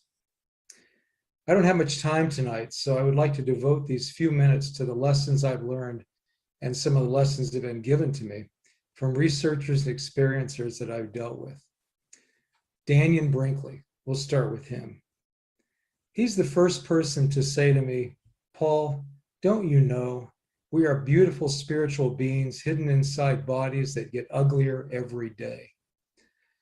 He also said to me, the near-death experience is so amazing that people don't believe it happens until they have one themselves. Then they can't stop yakking about it. One day, while working on Saved by the Light, he became reflective about his time on the other side and how the life review made him feel. As he said, in the middle of my life review, I was allowed a moment of reflection. I was told by the spiritual being to see how much love I had given to the world against how much I had taken. I was ashamed. For every act of love and kindness I had taken, I left 20 bad ones. If guilt were fat, I'd now weighed about 500 pounds. This simple comment became the mantra for the writing of Saved by the Light, with the goal now to be a spiritual diet book through which readers would find a way to lose the spiritual fat they had acquired in their lifetimes and put on a spiritual muscle instead. Raymond Moody is another story. As a young man, Raymond wanted to become an astronomer. He learned so much in those elementary and high school days about the universe that rocket scientist Wernher von Braun called him a genius at a speaking engagement. Then, nearly 10 years later, von Braun recognized Raymond again in a college crowd and singled him out as a future leader. As many of us know, Raymond didn't become an astronomer, nor an astrologer for that matter. He went on to achieve a doctorate in philosophy, acquire a medical degree, and name and define a new field of medical study, the near-death experience, all before the age of 30. Still, to this day, the heavens occupy and puzzle his mind. The NDE is a gateway experience to that place, he said to me when I asked him if he believes in an afterlife. but does it mean there is an afterlife? I just don't know. I know there's a God. I know he loves us, but there is no way to tell what his intentions are. The NDE is a good start, but it only gets us to the city limits of heaven. Beyond that, we don't come back to tell the story. Still, I love God, and I think that NDEs present us with a wonderful way to live our lives. Does that mean he doesn't believe in an afterlife? After decades of doubt, Raymond, as of late, has come to believe in an afterlife. As he said to me recently, I still think the NDE takes us to the city limits. But yes, I can't deny it. I can't deny its existence anymore. We go somewhere when we die. I don't know in what form, but our consciousness does live on. Then there's Dr. Jeff Long. He believes that too. He's a radiation oncologist in Louisiana who, in his spare time, which means when he should be in bed, he and his wife Jody run the Near Death Research Foundation, an organization that collects thousands of NDEs from all over the world. The Longs splice and dice these case studies in every way possible, exploring the elements of the NDE in almost every culture in the world. In the course of writing Evidence of the Afterlife, Jeff expressed disbelief, not in his body of work, but in those who doubt that it points to an afterlife. There is no doubting the afterlife, he said. We could change the title of the book to Proof of the Afterlife and still be right, but the publisher wouldn't let us do it. Dr. Rajiv Party would agree. He didn't believe in near-death experiences until he had one, and then one that would be an educational experience that would change his life. The near-death experience of Dr. Raj Party is the subject of our book, Dying to Wake Up. Dr. Party is the former head of anesthesiology at Bakersfield Heart Hospital. On Christmas Day, 2010, Party spiked a fever of 105 degrees as a result of sepsis, a blood infection that had developed from a previous surgery. He was taken to UCLA Medical Center, where he had surgery to remove pus from his abdomen. He experienced a full NDE during that surgery. Completely leaving my body and brain, he said, leaving them behind and going into another realm of consciousness, where I felt more alive than ever. In that realm, he met angels and a being of light who gave him, quote, an astounding amount of wisdom, readily available to him should I choose to share it. He was encouraged to do just that by the angels. Now it's your time to heal the diseases of the soul, they told him. Addiction, depression, chronic pain, and cancer. They suggested he practice a new form of medicine called consciousness-based healing. The goal of practicing this form of medicine was twofold. Number one, to heal himself. Raj had an addiction problem. And two, to pass its wisdom along so others could be healed too. The mantra of the angels, the mantra that the angels gave him for this form of medicine is forgive, love, and heal.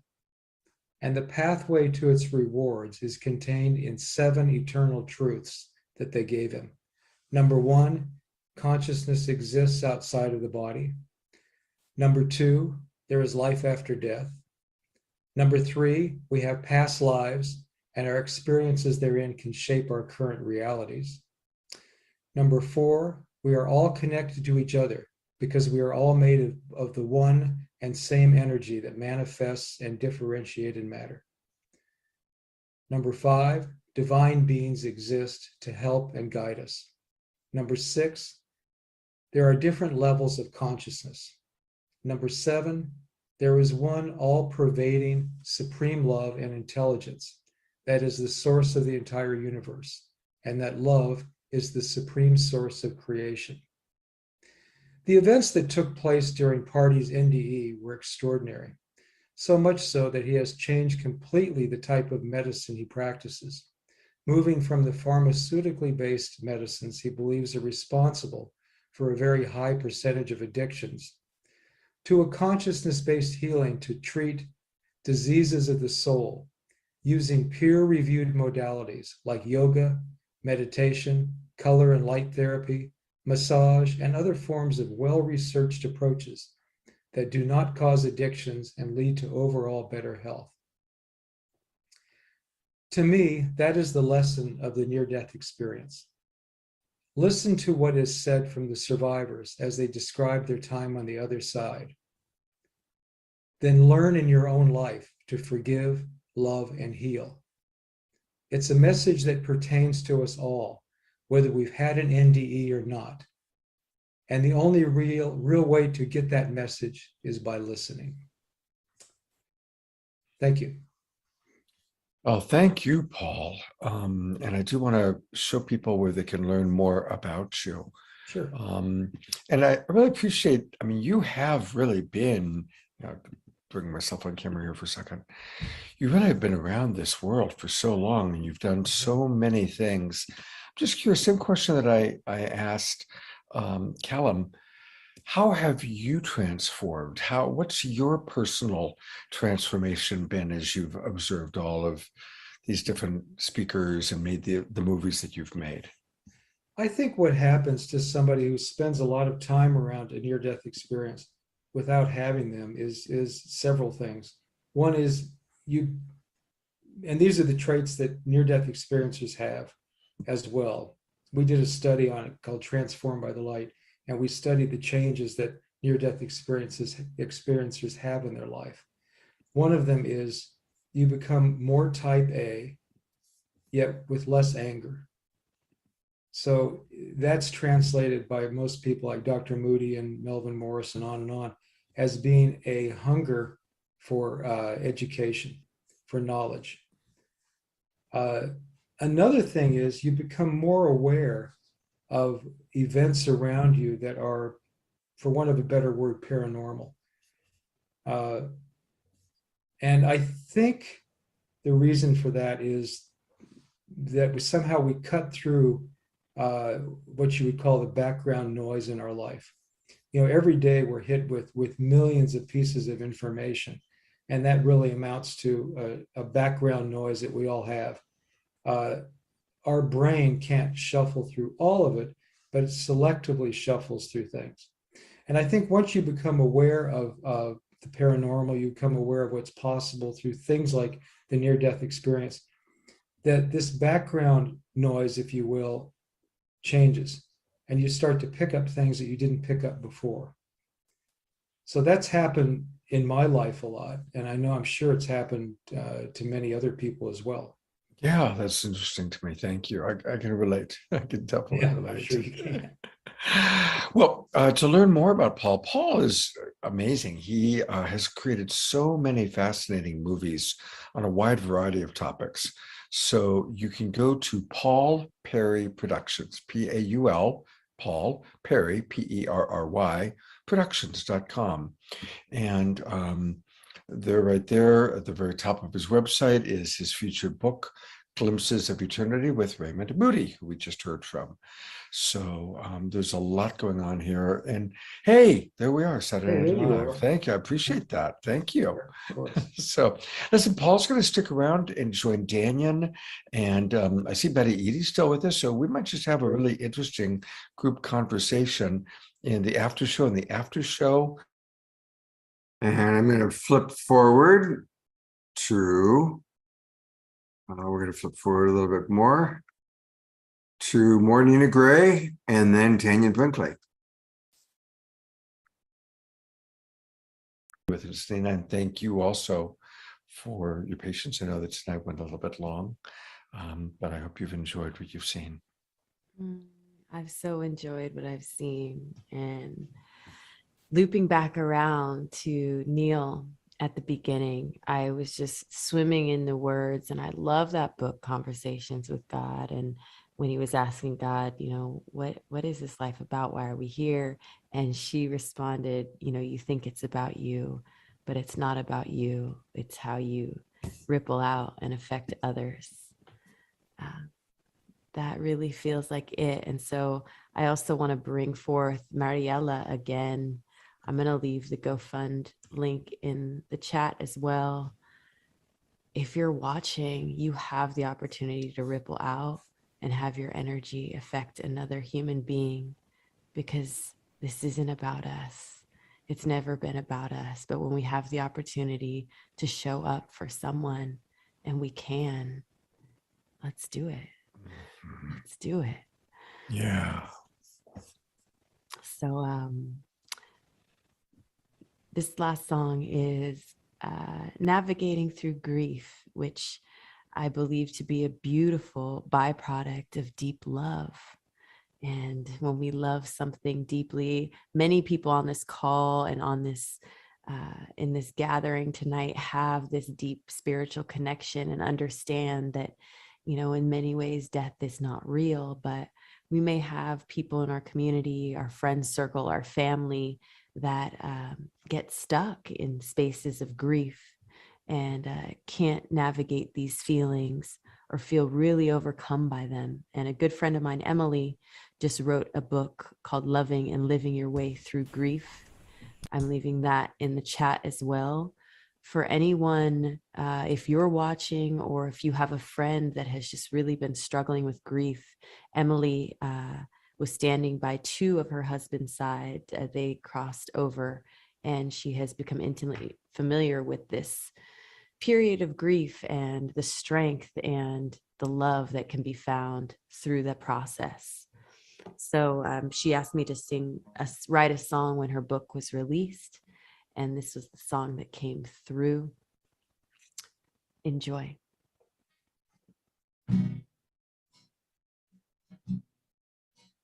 When the only way out is through, when the only one left is you, the only road you see is dark, and you can't find your spark.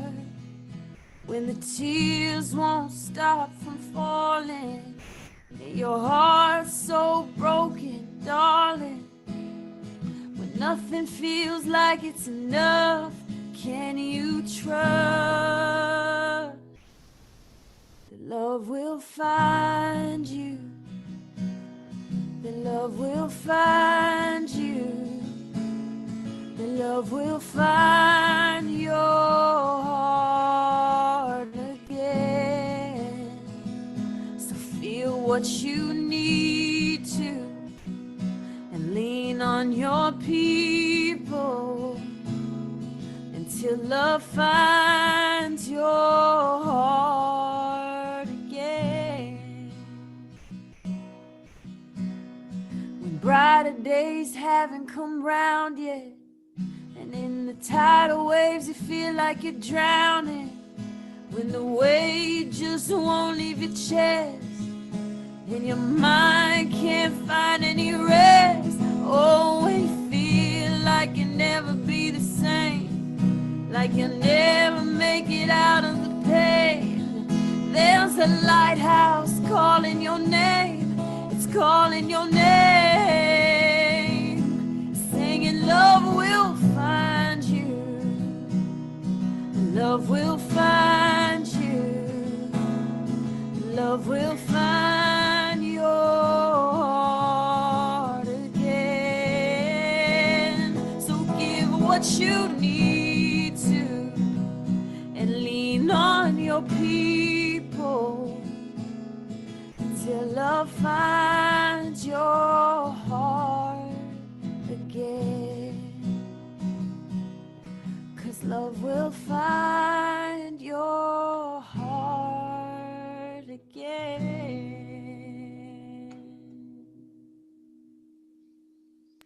Oh, neat. Love in my heart to yours. Anyone who may be going through grieving and those who are embracing the process of transition. Nina, you are just such an angel. Thank you so much. And again, remember, let's all support her. Please go to ninagray.com, NINAGRAE. Again, she spells it GRAE, ninagray.com. and join her. You go down and just become a patron, a Patreon. Please do that. And let's just support this wonderful angel, this wonderful woman, this wonderful human being who blesses us with her song. And I really do hope that those of you watching now live will still support Nina. I support her through Patreon, and she's really quite a gem. I am going to go back and say, turn on the play and let the show end, but I'm actually about to leave to go have dinner with Kristen Hoffman and Ben Bowler and several of our friends. And yes, George, Pato and Antoinette had a whole experience of coming to they had a lot of people come to their new land and do a land blessing. The Wild Monk, Jerry Anderson, just came back with Omar Shar. They went to that. I did not go because I just had too much work to do for upcoming Awakening Worlds and my clients and such, so I didn't go, but apparently it was beautiful. And Bob and Pookie got married there today, and they're going to be here over the course of the next few days. You'll see them on the Awakening World this weekend.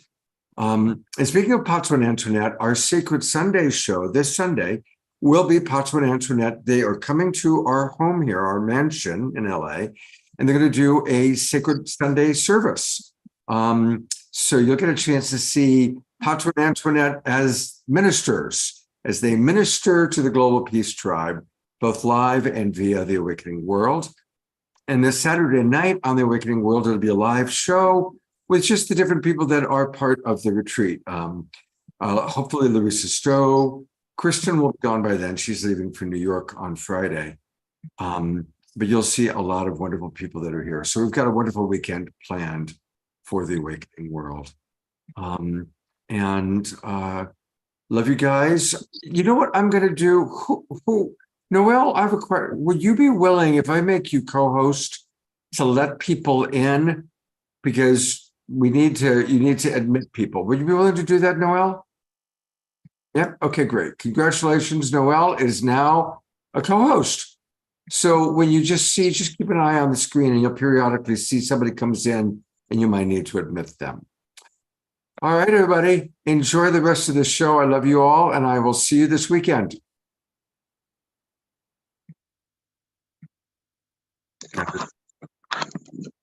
Go back and start the video one last time with Daniel Brinkley. Let's see, search. What's the title again? Embracing Death. There we go. It's funny, every time I stop it, I have to go back and start from scratch. So I need to kind of find where we were. We're done with Keishi. We're done that. There's Daniel. Hold on, let me find him.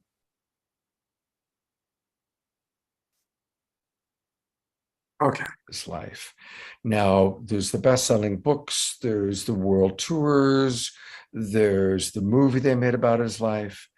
But the thing about Daniel that I think is most important is he has helped thousands of people one-on-one to prepare for what's on the other side. He has led and guided, and I've watched him do this, many, many, many people, thousands of people. And that service has been extraordinary. So Daniel, thank you, first of all, for being on the show again. And thank you for your service to the world. And I'm going to just turn over to you, brother. What would you like for our audience to know? What do you want to talk about tonight? Well, the thing that's most important is really where we are. And I think that what's so grand is that you and Diana, Deb, put this together, because all of us have to come to a place as this world is evolving so very fast and so very quickly. We have to make solid decisions about where to go and what to do with our lives as we approach the next couple of months, Scott. Mm-hmm. And so when you talk about compassionately facing death, there is no other way to do it. So the greatest way to compassionately look at death is to understand without any question It never happens. It's called transition. It's transition. Nobody dies. People have to get over that. It will not happen. And once that you get a grip on that fact, then you start paying attention to who you spiritually are, equal to who you physically and human are. These are the rules. And when you go back and look all these years, which a lot of us who are been around a long time will be reflecting, you go back and look a lot of years about the near-death experience. When Paul Perry and I wrote Saved by the Light 1,000 years ago, 25 years ago, and then At Peace in the Light, they were the strategies based on what I saw in the first near-death experience, Scott, and everybody that's listening. I saw what became the boxes of knowledge, which told the story of this event coming. In Saved by the Light, written 25 years ago or 26 years ago, about an event that happened 45 years ago. There was a series of events that would transpire. And as these series of events would transpire, it would lead up to a point of transition or the birth of an age or being able to be controlled and manipulated. And these were the two choices. So the title of box 12 of the 12 boxes that were in the vision in my death experience being struck by lightning are chronologued in Saved by the Light. And what happened in That Peace in the Light was me looking at what I saw. The battle for the souls of humankind would be fought in healthcare. So At Peace in the Light was how to maneuver what I believe to be the visions of the boxes of knowledge, because after the 12th box, there is the final vision. Okay, and there is where the real secret to the meaning of life is. The final vision gives you an idea of who you are, why you are, and what you're doing here, and truly who you are. Okay, because once we look at that, then this becomes a job. And this becomes a place of creativity, power, and empowerment. So At Peace guides that pattern to knowing that this day would come, that there would become the technology and the virus. And it would set in motion a system of control of people having to really take a good look at if they're taking care of themselves. And from the far reaches of the psychology of the world, or from biblical, it could almost be the end times. But for me, it's the birthing of a new age, a birthing of another way of consciousness, because the boxes of knowledge say we win. We take back control of our lives, and we take back control of our health care, because the system that can control and manipulate us is health care. What would we do to not take care of our children? What would we do to not take care of our parents, for those who still have them? And what would we not do to take care of ourselves? That's the trap.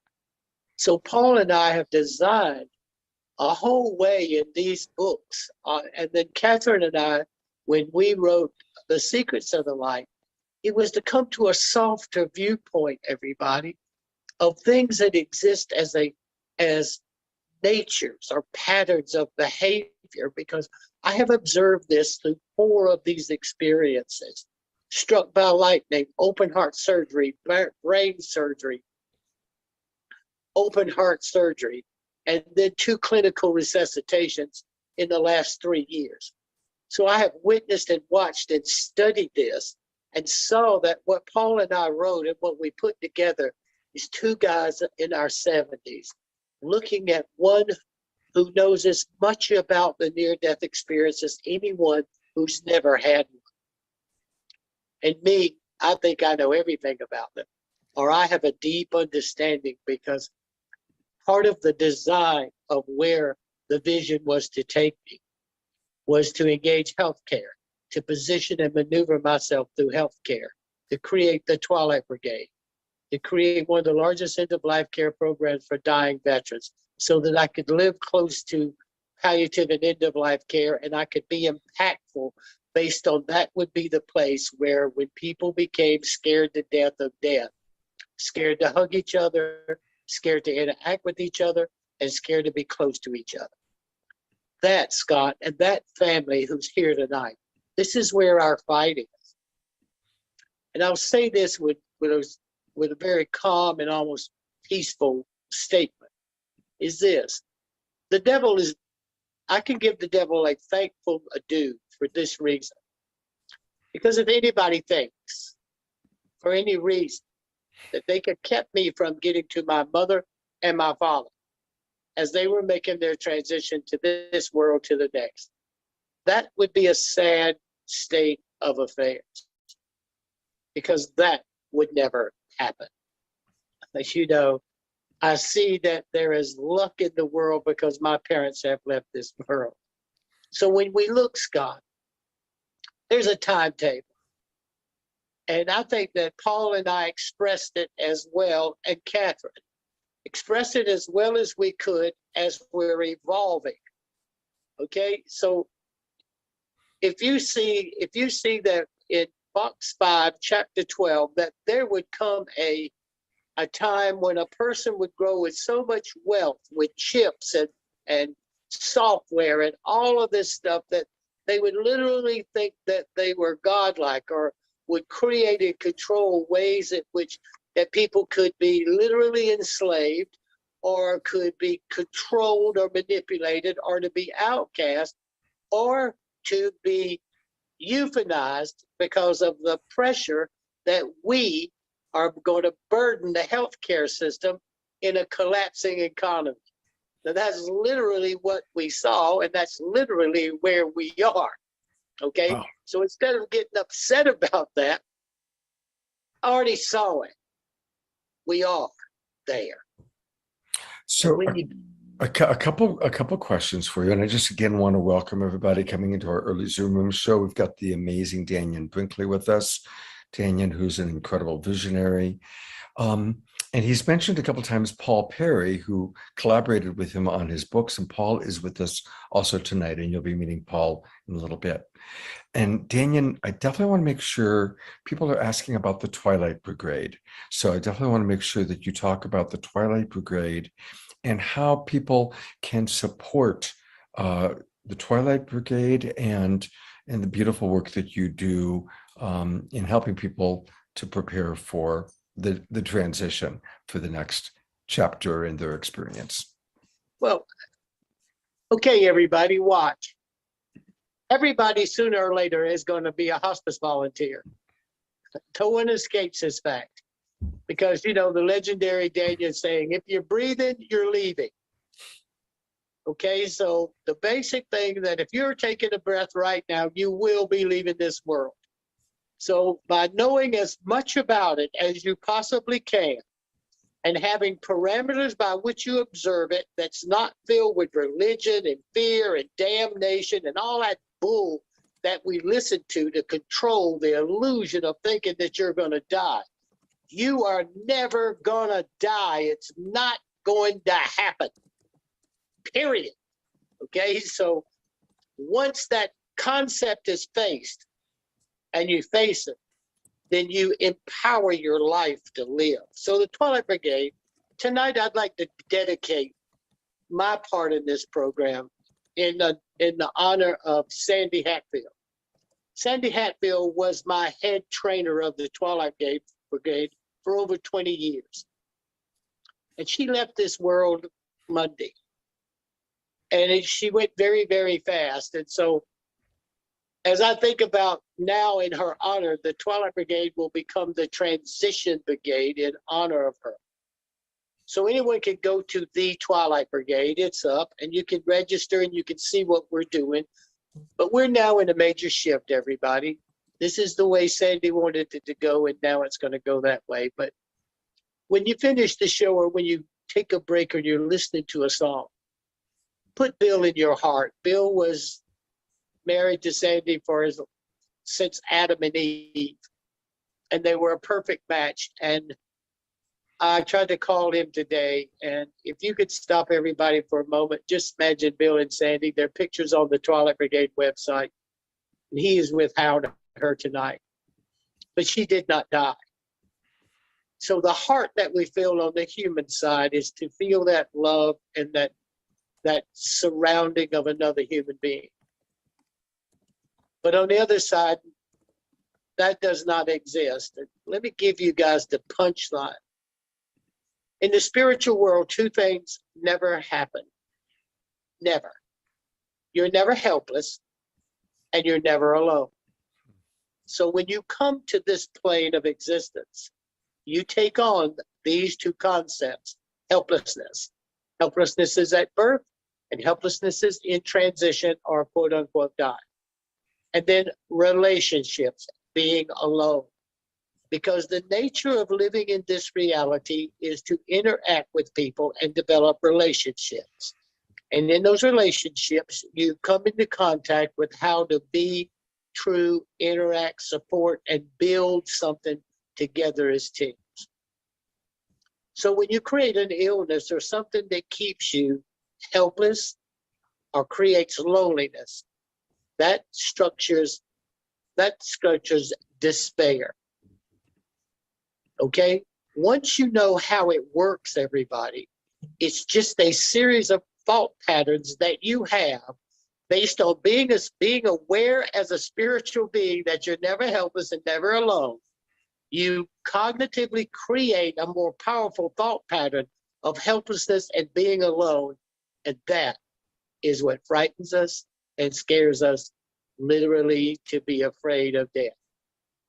So someone knows that, and someone is using that structure to interact with us.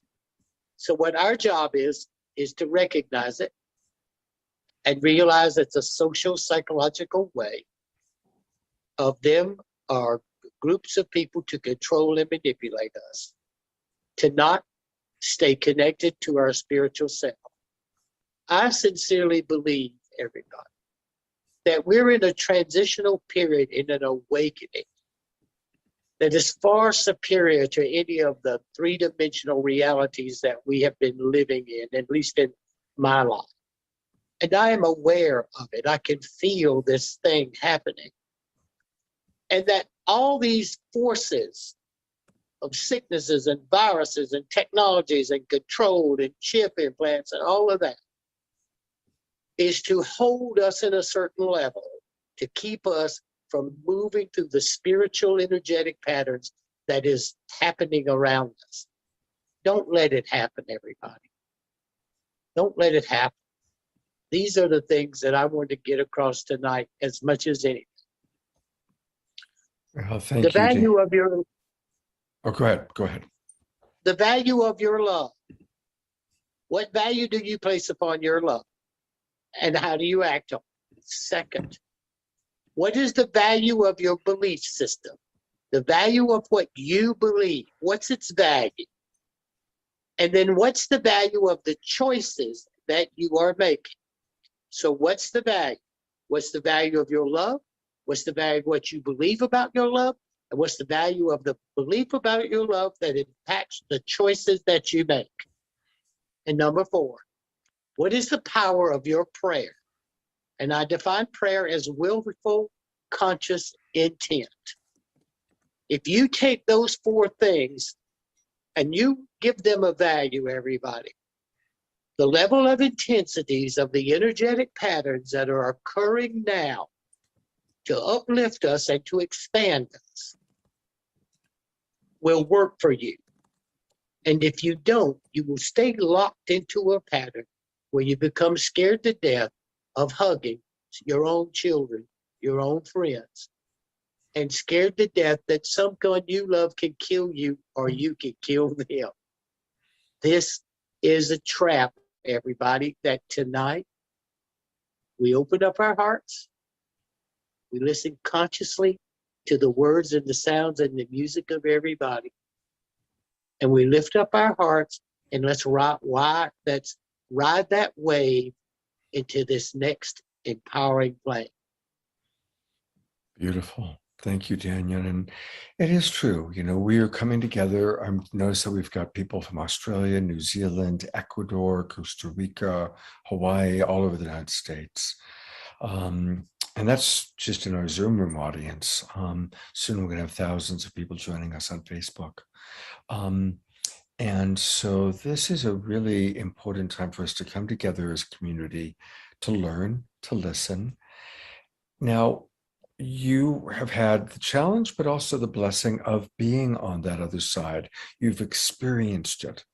For people who haven't had an out-of-body experience or a near-death experience or a hallucinogenic experience, or haven't had an experience of the other side, maybe we're raised with religious doctrine of hellfire, damnation, or whatever it may be, what do you suggest, Daniel, as steps to build that bridge between where they are and what they've been indoctrinated with and what you and many of the people that are with us tonight have actually experienced?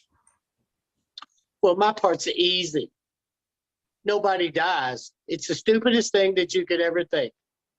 You are a great, powerful, and mighty spiritual being with dignity, direction, and purpose. No matter what you think, no matter what some religion has told you, no matter what some evil influence or some righteous influence has told you, you are a great, powerful, and mighty spiritual being with dignity, direction, and purpose. You were chosen to come to this plane of existence, and you chose to get here.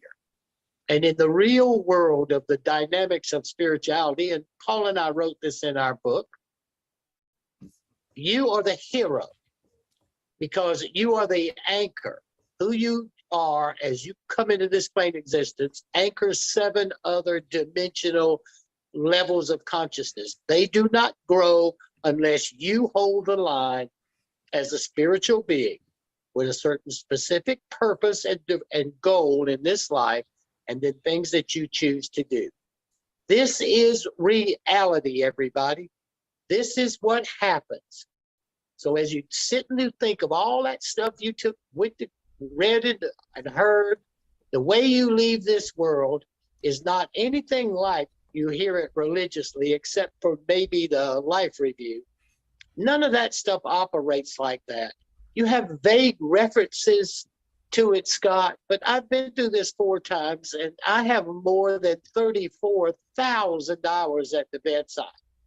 I've been with thousands of people, and many of them resuscitated. I'm not just a casual near-deather. I've given my entire life to the study of the Panoramic Life Review, and I've given my entire life to study how people leave this world and what they most need to be able to leave. That's why I created the Twilight Brigade. From being on both sides of that veil, I have a level viewpoint. So if you've never had a near-death experience and you've been locked in this religious context that most of it's made up, then you stop tonight. Stop it. I wouldn't be telling you this if I didn't know it to be the absolute truth. Because remember, everybody, in the Panoramic Life Review, you see your whole life pass before you in a 360-degree panorama. You will have missed nothing. You will watch your life from a second-person point of view as though you were your own best friend. And then you will literally become every person that you've ever encountered. And you will feel the direct results of your interaction between you and every person. You become them. No one gets away with anything. And everybody's responsible for their actions here. And the universe is fair and just. And at the end of that, you're going to ask yourself one question. If God couldn't come today, God sent you. In the life you just reviewed, what difference did you and God make? I became a hospice volunteer, and I've spent my entire life in palliative and end-of-life care, developing end-of-life care programs and strategies that have been adopted by the VA. The VA has taken 3 of my programs and made adopted programs out of it to help veterans in palliative and end-of-life care and integrative therapy. So this is how it works, everybody. And if you stop and you trust me, because if I'm going to be every one of you, and I'm going to feel the direct results of my interaction between you and me, as if you think I'm lying to you, then you lost your mind. I don't think anybody thinks that. And as you can see, this man knows what he's talking about. He's very passionate. And I just freaking love you so much, Daniel. Thank you for being here.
I guess that is it, everybody. And it was so good to see you tonight and to share in this experience.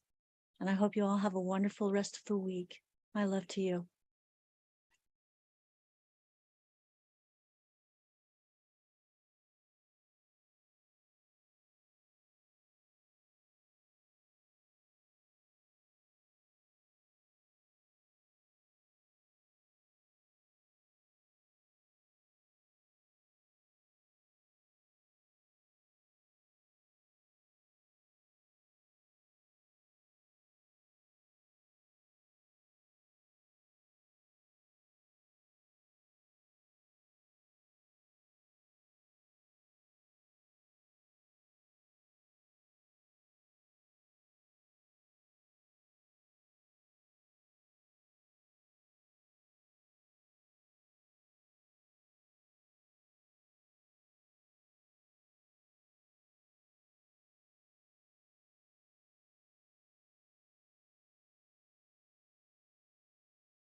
Picard, Season 3, Episode 6, The Bounty. This episode finds Picard and crew on the run from the Federation and the Shrek. Raffi, Worf, and Riker infiltrate the Daystrom facility and find another important piece of the puzzle.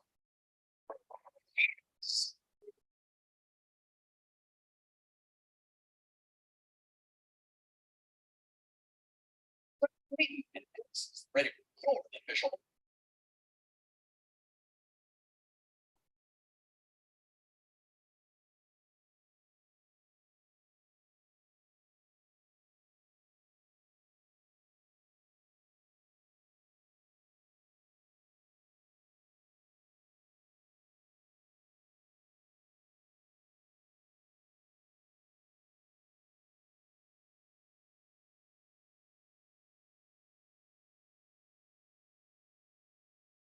Hmm.